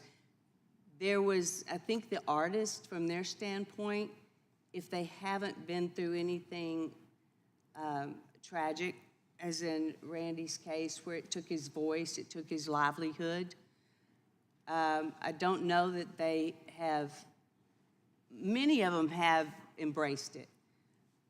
A lot don't know, and it's the fear of the unknown that we're all going through this. I think that if we can set a precedence, if we can be a model to how it should be used for good in music, if it is consent of the artist, if it has the artist, like I said before, the heart in it, if the human touch is in it, then I think it can be really exciting for a lot of people. But the bad use is something that we all need to be on top of, which goes back to why we need to have something. We need laws so that we can go and stop somebody from doing what they're doing if it's fraudulent. But right now we really don't have that. And I'm wondering if you're going through the process of generating that work has instructed you as to some of the guardrails that ought to be there. I love some of the language that you eloquently used, it feels like you were a point of light for artists and fans in this new chapter, that point of light. As you're working through it, I know that we would benefit from hearing where were the vulnerable points? How is it you control your own voice, your image, your likeness, your sound? Through where that came from, maybe you could give us this committee, because you can see we have a bipartisan support around this issue. And we're very happy for the point of light that is you. That reminds me that all AI isn't bad. I don't have to come at it as a crazed grandmother. And I guess, my time is up. Again, thank you all for being here today. Thank you for your talent, Mr. Travis. Thank you so much. Never to be called a crazed grandmother. We now go to the gentleman from Kentucky, Mr. Massey. Well, Chairman Jordan said there were two kinds of music in his house growing up. He grew up in Ohio. He said country and western. In the county I grew up in, Kentucky, the two kinds of music you could choose between were bluegrass and gospel. So that may just be Kentucky, or the part that I was in. I think anybody here could answer this question, but I'm going to go to Mr. Harrell. What is the Copyright Royalty Board, and what do they do? Congressman, I'm going to pass on that question. Oh, okay. Let me ask. Okay. I just want to ask somebody who knows or feels comfortable answering. Well, I think this underscores some of the point, which is that when you are an operator of local stations, the complexity of everything happening in terms of where these copyright fees come from is just lost. What it means to a local station is the simplicity of what is the degree of the check that I'm writing, and how is it taking away from my ability to serve communities. But what the Copyright Royalty Board does is that for certain types of, in this case, public performances that have been designated by Congress, it sets a rate. So for non-interactive streaming services, Pandora is an example. If a broadcaster is simulcasting its over-the-air programming on the internet, the user can't just pick a song on demand the way that they can with Spotify. That falls into a category here where the Copyright Royalty Board, a three-judge panel within the Copyright Office, hears a case every 5 years to set rates. And so, we've got an example here of White Christmas. Bing Crosby did it, Garth Brooks did it, and Bette Midler did it. I'm leaving some people out, I'm sure. Everybody's done it at home, right? But they're not trying to copyright. Would they all get paid the same price under the Copyright Royalty Board for all those versions? Or are there different prices for each of those? Mr. Huppy. Sure, thank you, Congressman. It depends on the system. The Copyright Royalty Board is a system that Congress set up. They've been using something like this. Maybe it had a different name, but they've been using this type of rate-setting tribunal for over 100 years. It's a system that operates in many areas of copyright law, both in the music area and others, and it's a system that has a lot of benefits to both parties. I think it's working fairly well. In fact, Congress reaffirmed their belief in this system just in 2018 with the Music Modernization Act, where they created a whole nother system and a whole nother right that is being administered by this panel of judges. The idea behind it is to deal in a very efficient way with the entire industry plays. So to my question, I'm thankful for that information, but would Garth Brooks and Bette Midler get the same fee price?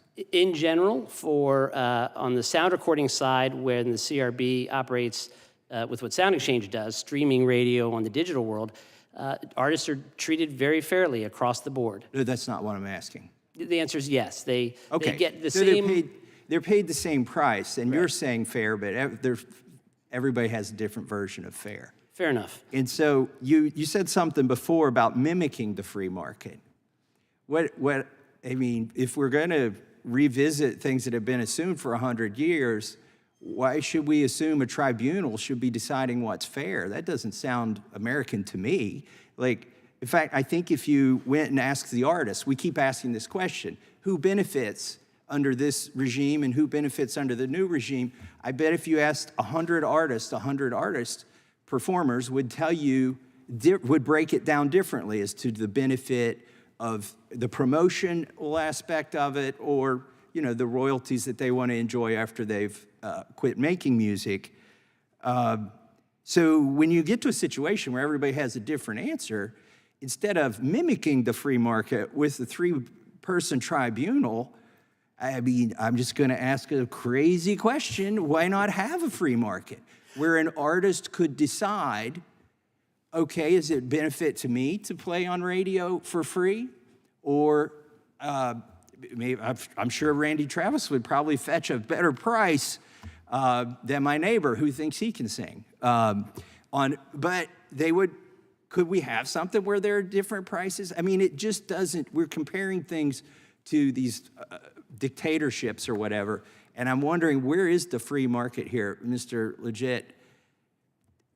Well, certainly, as you point out, and thank you for the question, Congressman, as well as your support for the Local Radio Freedom Act, the CRB, where you've got a one-size-fits-all government-imposed fee, is not a free market, right? And the backstop to any free market negotiation outside of that is that CRB set rate, so that is not a free market. At the same time, when you're thinking about an industry like broadcast, where you have 15,000 stations across the country and literally thousands of different ownership groups, there are certainly some efficiencies gained by a bit of a one-stop shop here, right? And the idea that there would be individual marketplace negotiations between all of them would be difficult to achieve. But 20 years ago, the idea that you'd be on the internet bidding against somebody on the other side of the world for something on eBay that should be at a flea market was inconceivable, or that you wouldn't have taxis, you'd be using a device in your hand. So anyways, I'm just saying, maybe there's a solution here we haven't thought of that involves the free market. With that, I yield back. I thank the gentleman, and this is why we always have at least one libertarian on the committee, so that can be heard and understood. And we do have that, obviously, in the motion picture industry, where it is a willing buyer, willing seller. It's probably the reason that, among other things, you didn't hear any of Elvis's movie Elvis's music in the movie Priscilla. Just saying that the movie would have been better with a little bit of Elvis. With that, the chairman and ranking member regret to tell you that we do have to vote still. Only the speaker doesn't have to vote. So for that, we are going to take a recess of as short as possible. If any of you have to leave, we will regret your not being here, but we are taking you past the appropriate time. And so we're gonna recess. You're welcome either for the witnesses to come in the back, but we will come back. The votes are 11, but since we've exhausted the time for the first one, and we're gonna run, and then each one is roughly, they call it 2, but call it 3 or 4 minutes. The fact is, we'll be back in well less than an hour, and we'll come back the moment I can gavel in. So thank you for your indulgence. We stand in recess.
our guests. We're going to go right to Mr. Johnson now, and then we'll deal with other members when they arrive. The gentleman's recognized. Thank you, Mr. Chairman, for holding this very important hearing. Mr. Huppe? Huppy, sir. Mr. Huppe, I'm sorry. No worries. Unlike albums... That's not the worst. It's been bastardized, so it's all good. Yeah, I could come up with a few other more humorous pronunciations. But unlike album sales, which have dropped drastically over the past 20 years, broadcast radio use has remained relatively popular over that same period.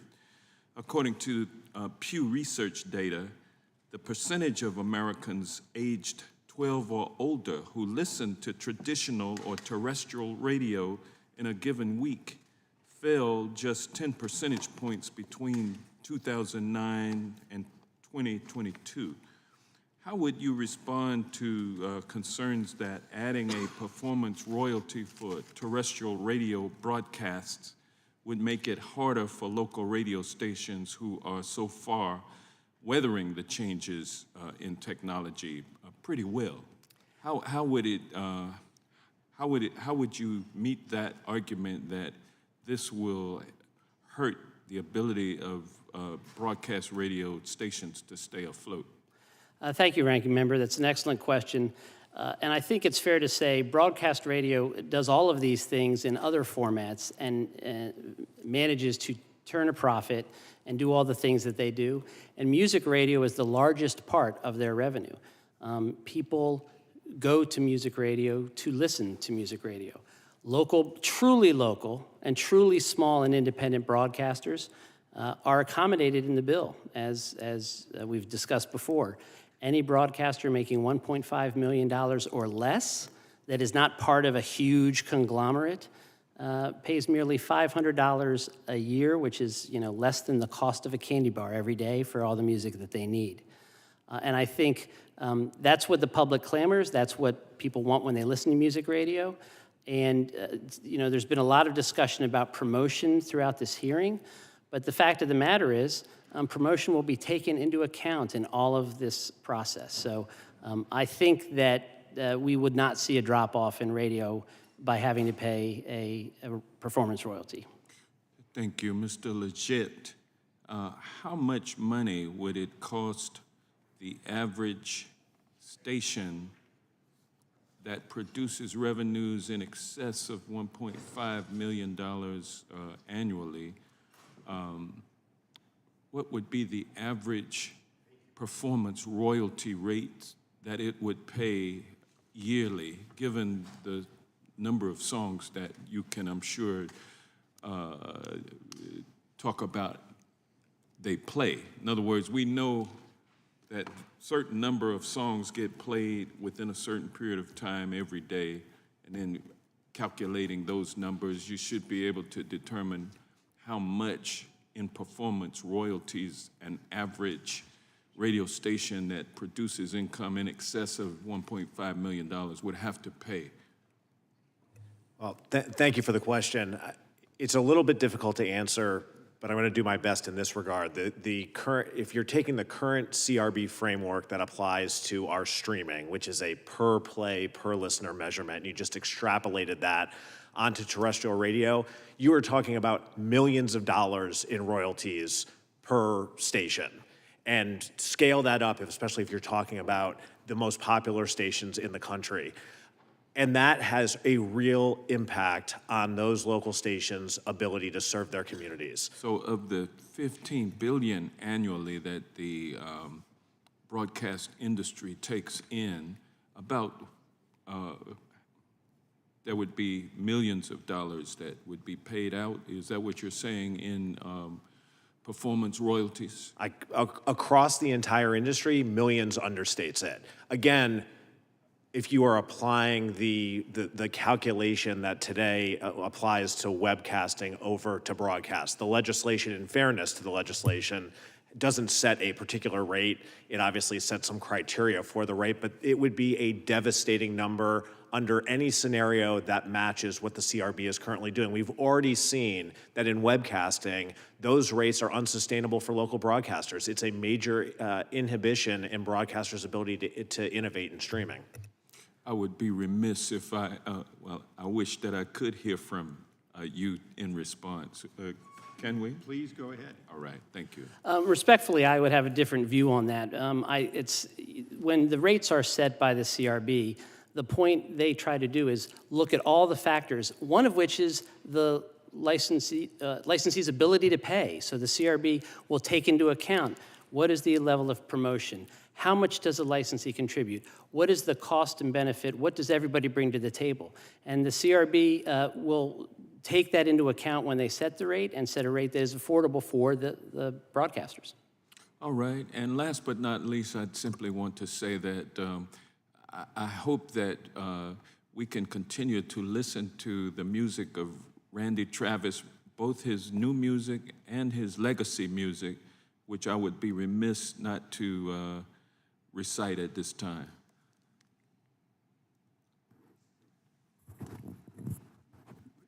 Oh man, gosh. You know what? To be played later. He'll be here. But the gentleman forever and ever, amen. Amen. And let me add how much local radio across the country, particularly country radio, but frankly your popularity transcends country, looks forward to promoting all of your new work. And we now go to the gentleman from Virginia, Mr. Klein. Thank you, Mr. Chairman. This is quite an occasion to have Mr. Travis and Mrs. Travis here with us, a very popular icon, really, across Western, Southwestern, and West Virginia. But we're honored to have you here today. You know, my district runs from Roanoke in the south to Winchester in the north, and it boasts many songwriters and recording artists who began their lives and musical careers in our part of Virginia. That's why I'm chair of the Songwriters Caucus. And you know, we have folks like Matthew Ramsey and Whit Sellers from the band Old Dominion, who both grew up in Botetourt County, and the Statler brothers from Stanton, and of course Patsy Cline, who is no relation, from Winchester. In fact, Patsy Cline's first performance, professional performance, began when she was just 15 years old at the local radio station WINC, which is still in operation today. So we're also lucky to have many good local radio stations in the district, 3 different markets, Roanoke, Harrisonburg, and even ones that make their way up toward DC. So we want to protect the rights of IP, of our recording artists, while also appropriately factoring in the good work our local radio broadcasters do for our communities. But let me ask Mr. and Mrs. Travis first. You talked about how the shift from physical sales of albums to online streaming has impacted your livelihood and that of other recording artists. Has the shift in listeners' way of finding new music affected the balance between the benefits of radio play and the loss of royalties? The benefit of streaming and the other platforms? Is that what you're asking? Can you put your mic a little so closer, sorry. Mary? Thank you. I'm sorry. The benefit of streaming versus radio, and is that your question? How has listeners' way of finding new music affected the balance between the benefits of radio play and the loss of royalties? The streaming platforms have been extremely, they pay well. I mean, and Randy is streamed. If people like the music, they're going to find the music.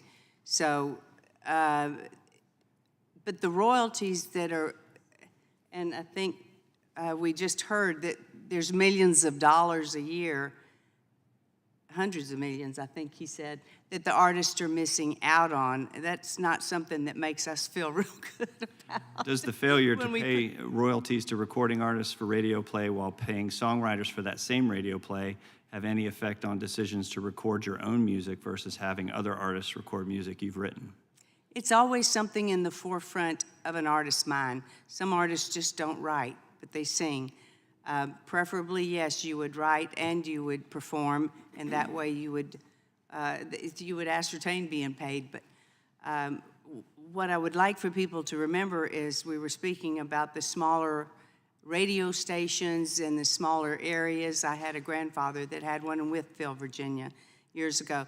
So I understand that, but they also have to understand that artists are small businesses too. And they have crews, and they have bands, and they have travel. They've got a lot of overhead, insurance. There's so many things that go into them trying to make a livelihood along with the families of their crew and their band. So we understand the small business struggles, and when you perform and you're not paid, it makes it hard to make ends meet. Well, to that end, I'll go to Mr. Harrell. On page 3 of your testimony, you point out several celebrities in talk radio who have programming on Radio 1. Ricky Smiley, DL Hughley, Incognito, Willie Moore Jr. Does Radio 1 pay these personalities for their work, or do they simply benefit from the publicity that their appearances provide? Congressman, thank you for that question. So they do get paid for their work. And I would also add that they're, in addition to the on-air work that they do, they are ambassadors in their cities.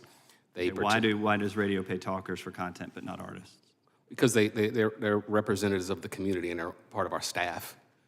They are going to job fairs and health fairs. They're going to visit kids in local hospitals. They're going to small businesses and doing remotes for car dealerships. So they are not just talent on the radio. They're part of their ambassadors in the markets in which we do business, and they're part of our staff. But you concede that artists do participate as well, providing community benefit and engaging in different volunteer activities? Artists, yes, but also I would say that we provide a benefit to the artists as well, not only with the airplay, but in partnerships we have with artists that we pay them as well. And I have a couple examples with events that we do across the country at which we actually pay artists. Thank you. Yield back. Just for clarification, you also play syndicated things. I mentioned Rush Limbaugh earlier, but you have syndicated talk radio, correct? So they don't get involved in the community. They're not even in your cities, are they? Well, they're very involved. I mean, some of our talent will travel to different markets depending on ranking member, or chairman. Well, they do. They do. Depending upon the Congress, it changes. They do participate in our events around the country. Okay, thank you. Gentleman from Maryland, Mr. Ivey. Thank you, Mr. Chairman. Mr. Harrell, I want to say hello, welcome you. Radio 1 I represent Prince George's County, Maryland, right at the eastern border of Washington, D.C., and you guys are major forces in our community. And Radio 1, back when Ms. Hughes got started and before it was Radio 1, she's been a huge player even since then. I was explaining to one of our interns yesterday how she got started and the impact that she had and continues to have.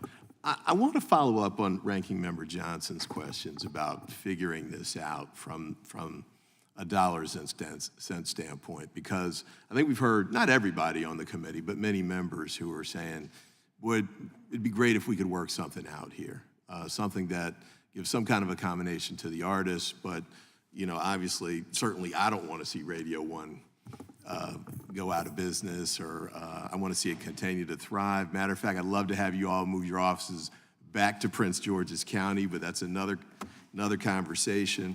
But I did want to press it a little bit, though, with Mr. Leggett and Mr. Hoppe about figuring it out. So, because we've got contractual arrangements with respect to Spotify and the like, where that was resolved. In fact, tell me, what is that arrangement that's in place with Spotify? Well, Spotify typically operates under direct licenses with the owners of the sound recording. So they're a much more complex and interactive service than just a radio service like our FM colleagues to the right. They typically have to go directly to the record labels and get the rights. And I just want to say one thing following up, Congressman, on your comment. We don't want radio to disappear either. We recognize the value of radio in our ecosystem. I think in many ways we could have a symbiotic relationship if this bill were to pass. And we also salute all that you've heard in terms of what they do about community work and charitable efforts. Our only point is we don't know why the artist should have to support all of that. Why should Randy Travis have to be the one to bear the load of this community effort and all of the charitable work. But we would love a solution where FM radio can thrive because they are an important part of the ecosystem. We are simply asking that they pay fairly for the artists that form the basis of their business. Mr. Leggett? Thank you for the question and the dialogue. NAB, over the course of the last several Congresses, and Chairman Ison knows this, Ranking Member Johnson knows this, has been at the table willing to have conversations about how to grow the pie while resolving the issue that is the subject of this hearing. From our perspective, that means more airplay on broadcast and broadcast-related assets. That growth is going to happen in streaming. The current rules and royalty rates in streaming are inhibiting music airplay on broadcast and our ability to really expand in that space. So when I look at a potential solution... Explain that to me. Absolutely. I mean, when we talk about what makes local broadcast unique, what we can't do that every one of these other streaming services does is charge a subscription. And we also can't nationalize our programming or we lose our competitive advantage. Our advantage is all the principles that you just articulated. We're embedded in these communities. We are trusted. We are there times of emergency. We are there in the lead up to an event. We are there during the event, reporting on it on the ground. Cell phone systems go down, and we're there in the aftermath to help communities rebuild. All of that is broadcast's unique value proposition, but it means human beings in every market in the country, not some algorithm that can be consumed and just distribute music because a particular user logs in. So for us, we certainly see benefits to expanding our reach through streaming. The royalties that have been set by the CRB are inhibiting broadcasters' embrace of it. And so when we have talked about a holistic solution, I'd love one that makes that expansion more affordable. I think that will mean more airplay, more listeners, and more royalties for everyone. All right. And does the current legal or regulatory regime prevent that from happening? Do you need help from Congress to try and create a scenario where there could be a resolution that's worked out that does grow the pot? Well, I'll start with Mr. Hupp. All right, Congressman, thank you for entertaining that. We have at times tried to sit down with our good colleagues on the broadcast side. I think let's call it what it is. We recognize that we are the political underdogs in this fight. Radio is incredibly powerful, and every time we've tried to do that, their play is to run out the clock and get to the next Congress. We've got a conference room right back here. We could go sit down and start working it out now if you want. I take significant issue with this. We've made very clear to the leadership of this committee that we'd like to be engaged in conversations. We had 2 rounds of them last Congress, and then once again, the recording industry didn't provide the support to those conversations to keep them going. So NAB stands ready, willing to be in a conference room. It does, I will concede here, my version of a middle ground here is very different than what Mr. Huppy's version of a middle ground is. But I do think if we are viewing this through the lens of what is good for listeners, what is good for local communities, and what is good for artists, we can find a solution here. We can find a win-win. And I will be in that conference room with you, ready for my colleagues in the recording industry to put a proposal on the table. Excellent. Well, Mr. Chairman, I yield back, but I think that's an opportunity that we might want to try and take them up on. And I know that the full committee chairman expressed similar kind of interest in seeing We could even use the big conference room. You guys get to use it. Democrats don't right now, but... We'll share. And with that, we go to the gentleman in South Carolina, Mr. Fry. Thank you, Mr. Chairman. Mr. Ivey offered a conference room. If you need boxing gloves, we have those too, right? Thank you guys for being here. I know it's long day. I've got a couple questions. What do you think the impact, this is for the whole panel, and you've talked about this, but I want to hear it again. What do you think what the impact would be of a performance royalty imposed on local radio stations like the ones I represent in South Carolina? And we'll start right here with you, Mrs. Travis. What would the impact be to local radio stations in South Carolina or Tennessee or Texas, wherever? What do you think the impact would be if we were to do this legislation? I think that there is a way to be a lot more collaborative, a lot more cooperative, work together.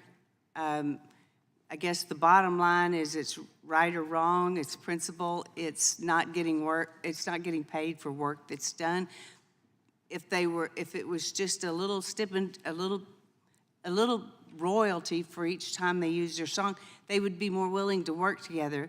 There is a way to make a collaborative approach to this so that everybody can win. I don't think that they would fall apart if they had to share some of their royalties. I'm not so sure that it wouldn't increase their revenues, it wouldn't their listenership. But thank you for that. Artists play lots of charities also. And I know that they're speaking of all of the things that radio does in their communities. Artists do the same thing, and the same tornadoes or storms that they're talking about, that they're reporting on, the artists are the ones that come along and they'll have a benefit fundraiser for their community. So they're working together, just on different ends. If they can Thank you figure something out. Appreciate Sorry. that. And Congressman, if I could for the three of you, if we can just move quickly, because I know we got limited time and I want to punt the chairman a couple of minutes. Congressman, at the end of the day, as we said, we've made accommodations for truly small and independent local radio. This is just about making sure that everybody gets paid who provide input into the output. You know, the broadcasters, when it's their property at issue, they're very, very ardent about trying to get paid for it, whether it's retransmission consent or getting special treatment for their news content when used by Google and others. They're worried about their content and their property when it comes to the dealing with AI. So when it is their property at issue, they're very, very focused on it. I just, for the life of me, don't know why you know, they don't recognize that is how Randy Travis and others feel about their own property. Right. Just like they want to be paid for third-party use of their property, Randy wants to be paid for third-party use of his, and it's very hard to have a one-sided negotiation when there's no property right at all. So the why in answering that question is because every one of those policies that we're advocating, including for the Local Radio Freedom Act here, are about enabling our local stations to serve their communities. We right now, in this media landscape, I don't need to tell this panel, are the most trusted media, we are freely available, and we have a reach that no other media has. And so that fight, our policy agenda is about ensuring that we have the means to be able to support those local communities and to be able to provide them a trusted source of information, news, investigative journalism that they're not getting anywhere else. Mr. Leggett, while I've got you here, can you discuss, describe the impact from a national weather, say a national weather event in South Carolina, what the impact would be, how this bill might impact your ability to serve the public in that regard? Thank you for the question. What we do in local communities, both in the lead up to a major natural disaster, reporting, making sure communities are prepared for it, during the disaster when other forms of communication fail, staying on the air, people in our stations, people out there dealing with very extreme conditions, and then in the aftermath, helping communities to rebuild. That is something that is unique to broadcast radio and television. No one else in this music ecosystem, certainly not these international streaming services, are doing that. And that takes people, and it takes equipment, and there are real costs associated with it. Mr. Huppy misrepresents the way the broadcast industry currently works. It is not as if there's an independent business for a music format station, an independent business for news, an independent business for sports.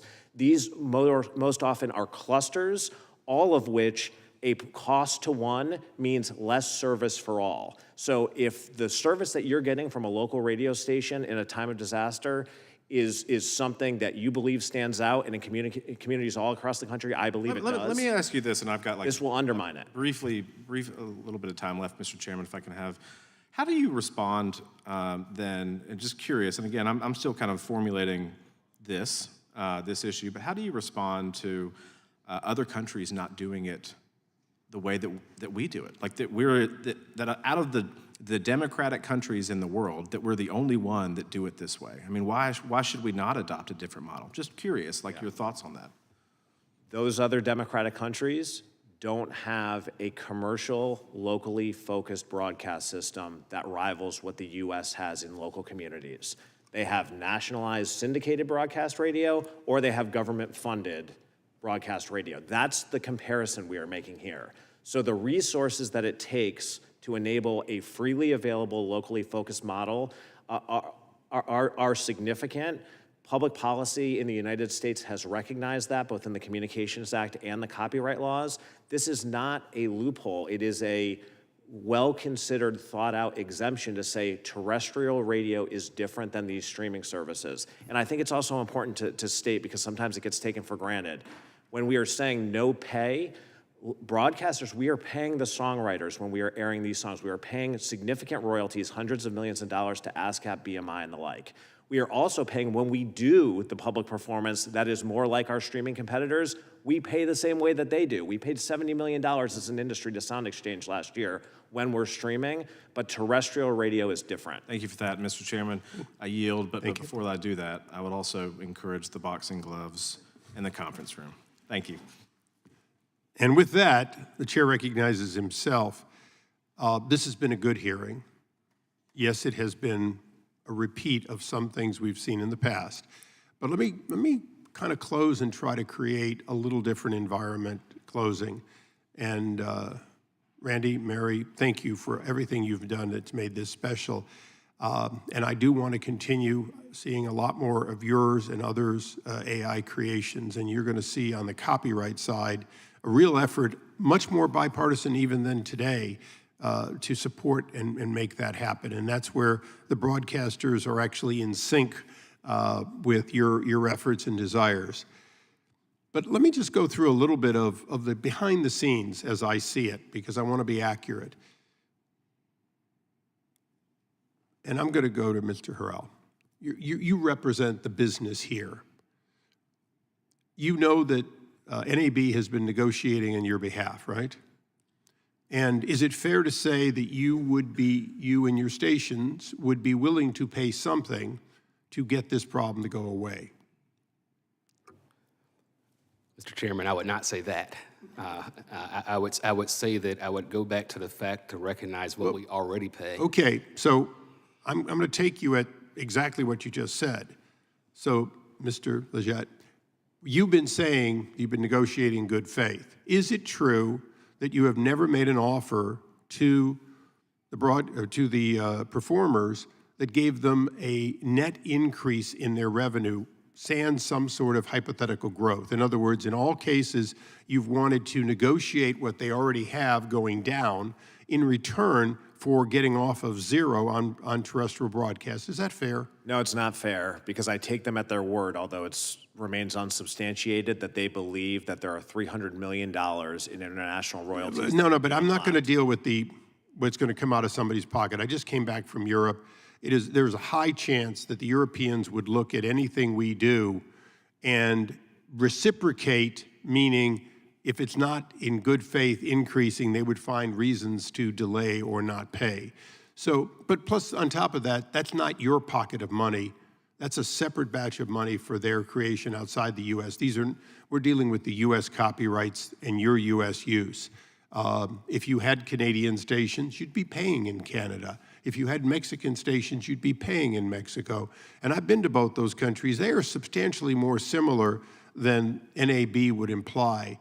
I got to tell you, I've listened to local radio in Canada, so I don't know why they're not given credit for having real radio stations. Matter of fact, the station in Windsor, which you can listen to in Detroit, which is pretty darn good, it does pay, even if it's overlaps into the United States. So there is some royalties coming to the Travises. It just comes from a Windsor, Canada station that happens to cross the border. So setting the record straight, as of right now, neither the practitioners nor NAB are willing to offer a net additional amount. So I'm going to switch to a business question. You have to deal with us every year, and you have to deal with the fact that streaming is increasing. It's becoming more a part of yours. It is the only revenue that these folks have. Clearly, when they're setting royalty rates, they understand that terrestrial isn't paying, that you're just promoting. So I've got two questions. One, which goes to the streaming. Is it fair to say that your streaming is promoting your terrestrial on occasions? Isn't that true? Isn't it true that there's no way to get around the fact that those community people and everything else that's paying on streaming, they're also promoting people going back and turning the tuner on when they're in a radio that doesn't have streaming for some reason. Isn't that fair? Mr. Chairman, I would argue that we are actually causing it the other way around. No, I didn't say that you're not promoting your streaming, but isn't it the ultimate you're under oath, okay? You're supposed to say the truth. Can you truthfully say that there's no benefit to your broadcasters of your streaming, that there's no benefit passing over, that no one ever streams and then turns to AM or FM radio and listens to it because they already like your music or your DJ or whoever? Mr. Chairman, local broadcasters need to I would like engage our an answer to that audiences. question. I just want a fair answer because I'm agreeing with you. We need to engage our audiences through every mechanism possible, whether it's our terrestrial, our stream, social media. Our local engagement is everywhere, and the stream is a part of that. So I'm gonna close this, and I'm gonna close it with the following. I've been here 24 years at the end of this Congress, including 2 years that I was absent and working down the street for the administration. I'm tired of this coming. I'm less tired than Frank Sinatra would be if he were still alive, since he came here in the 60s to ask for this fairness. I would strongly suggest that the record of this hearing will remain, and I will write it, it will remain that NAB did not offer one net penny, that their negotiations were only on a net savings or certainly no increase, and that the idea, and WERE, I grew up on it. I grew up on all of that. And my mom still listens to she won't call them anything but the Cleveland Indians, and she does have to get it streaming. The fact is that there ought to be an amount that you're at least willing to come to the table and say, look, we'd like to get a deal on streaming. We know we have to negotiate that. But, if you spend $1,500 or $2,000 or $3,000 or probably $10,000 or $15,000 in your dues to NAB, the idea that you couldn't give an offer of a flat rate substantially similar, which is partly what our legislation every year envisions for many, and if we were offered a deal for all, we'd be looking at it fairly favorably to make this go away. That would make a difference. I will say that I was in business for more than 20 years, and I followed a man named Mark McCormick. His books are long forgotten, perhaps, but he said something that is so profound that it has to be repeated every chance I get. A problem is something money won't solve. Everything else is a business decision.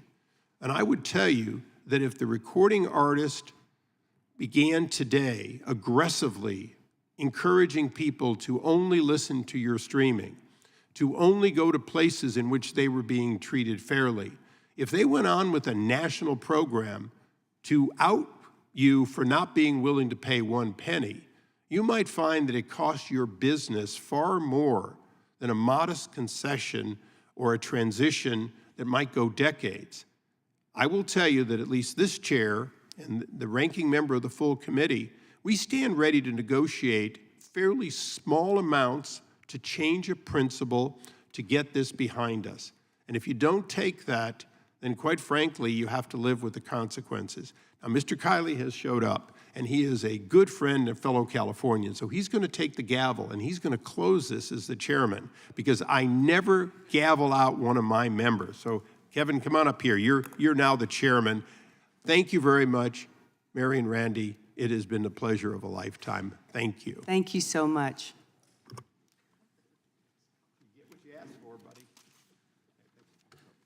Well, I got You're closing and you're in charge. I got a little more than I bargained for here, but I do appreciate the chair putting on this hearing, and I just wanted to ask a couple questions for my own sort of further insight into the issue. I'm fairly torn on this issue because on the one hand, I'm very sympathetic to the rights holders, and it does seem there is some level of arbitrariness in the law. On the other hand, I think that anytime you sort of redefine what the scope of a right is when there's been reliance interest built up over a long time. That creates some disruption that could have some far-reaching consequences. Though balanced against that, I'll say there are times when we have occasion to sort of rethink the scope of rights and how they relate to one another.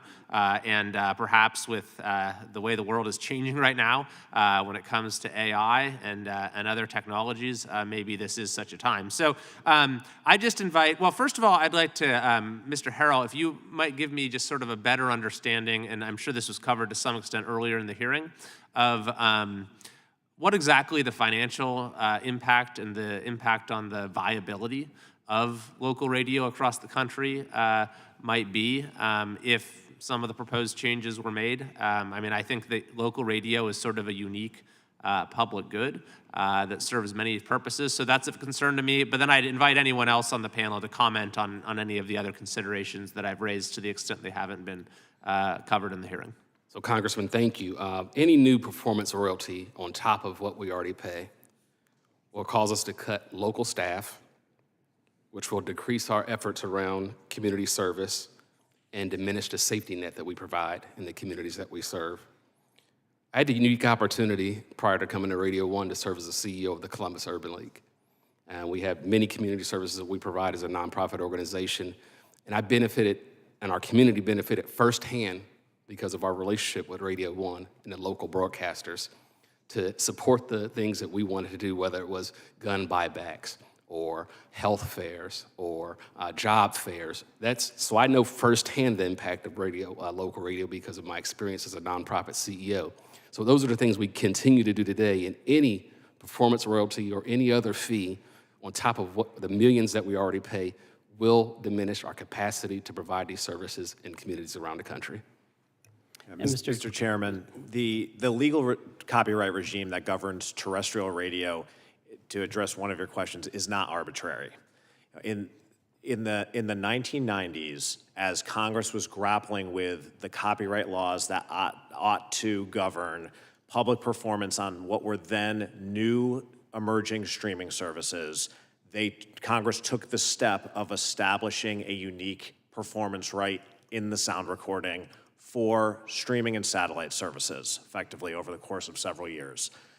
Prior to that, public performance, the payment, and broadcasters for the last 100 years have paid a royalty to the songwriter. At the time that Congress considered that change in law for the digital services, there was an explicit exemption granted for local broadcast because we are freely available. We can't pass along a fee through expensive subscription services. There's no expensive data fees. And we are community-based. So there are unique considerations that I would say when we talk about all of the changes in the media landscape and adaptations that happened in 1971, 1995, and again, as we're looking at AI, Congress needs to account for with new technologies. What hasn't changed is what broadcast is, which is locally available, free, in the communities, with essentially the same relationship with the recording industry that we've had for the past 100 years.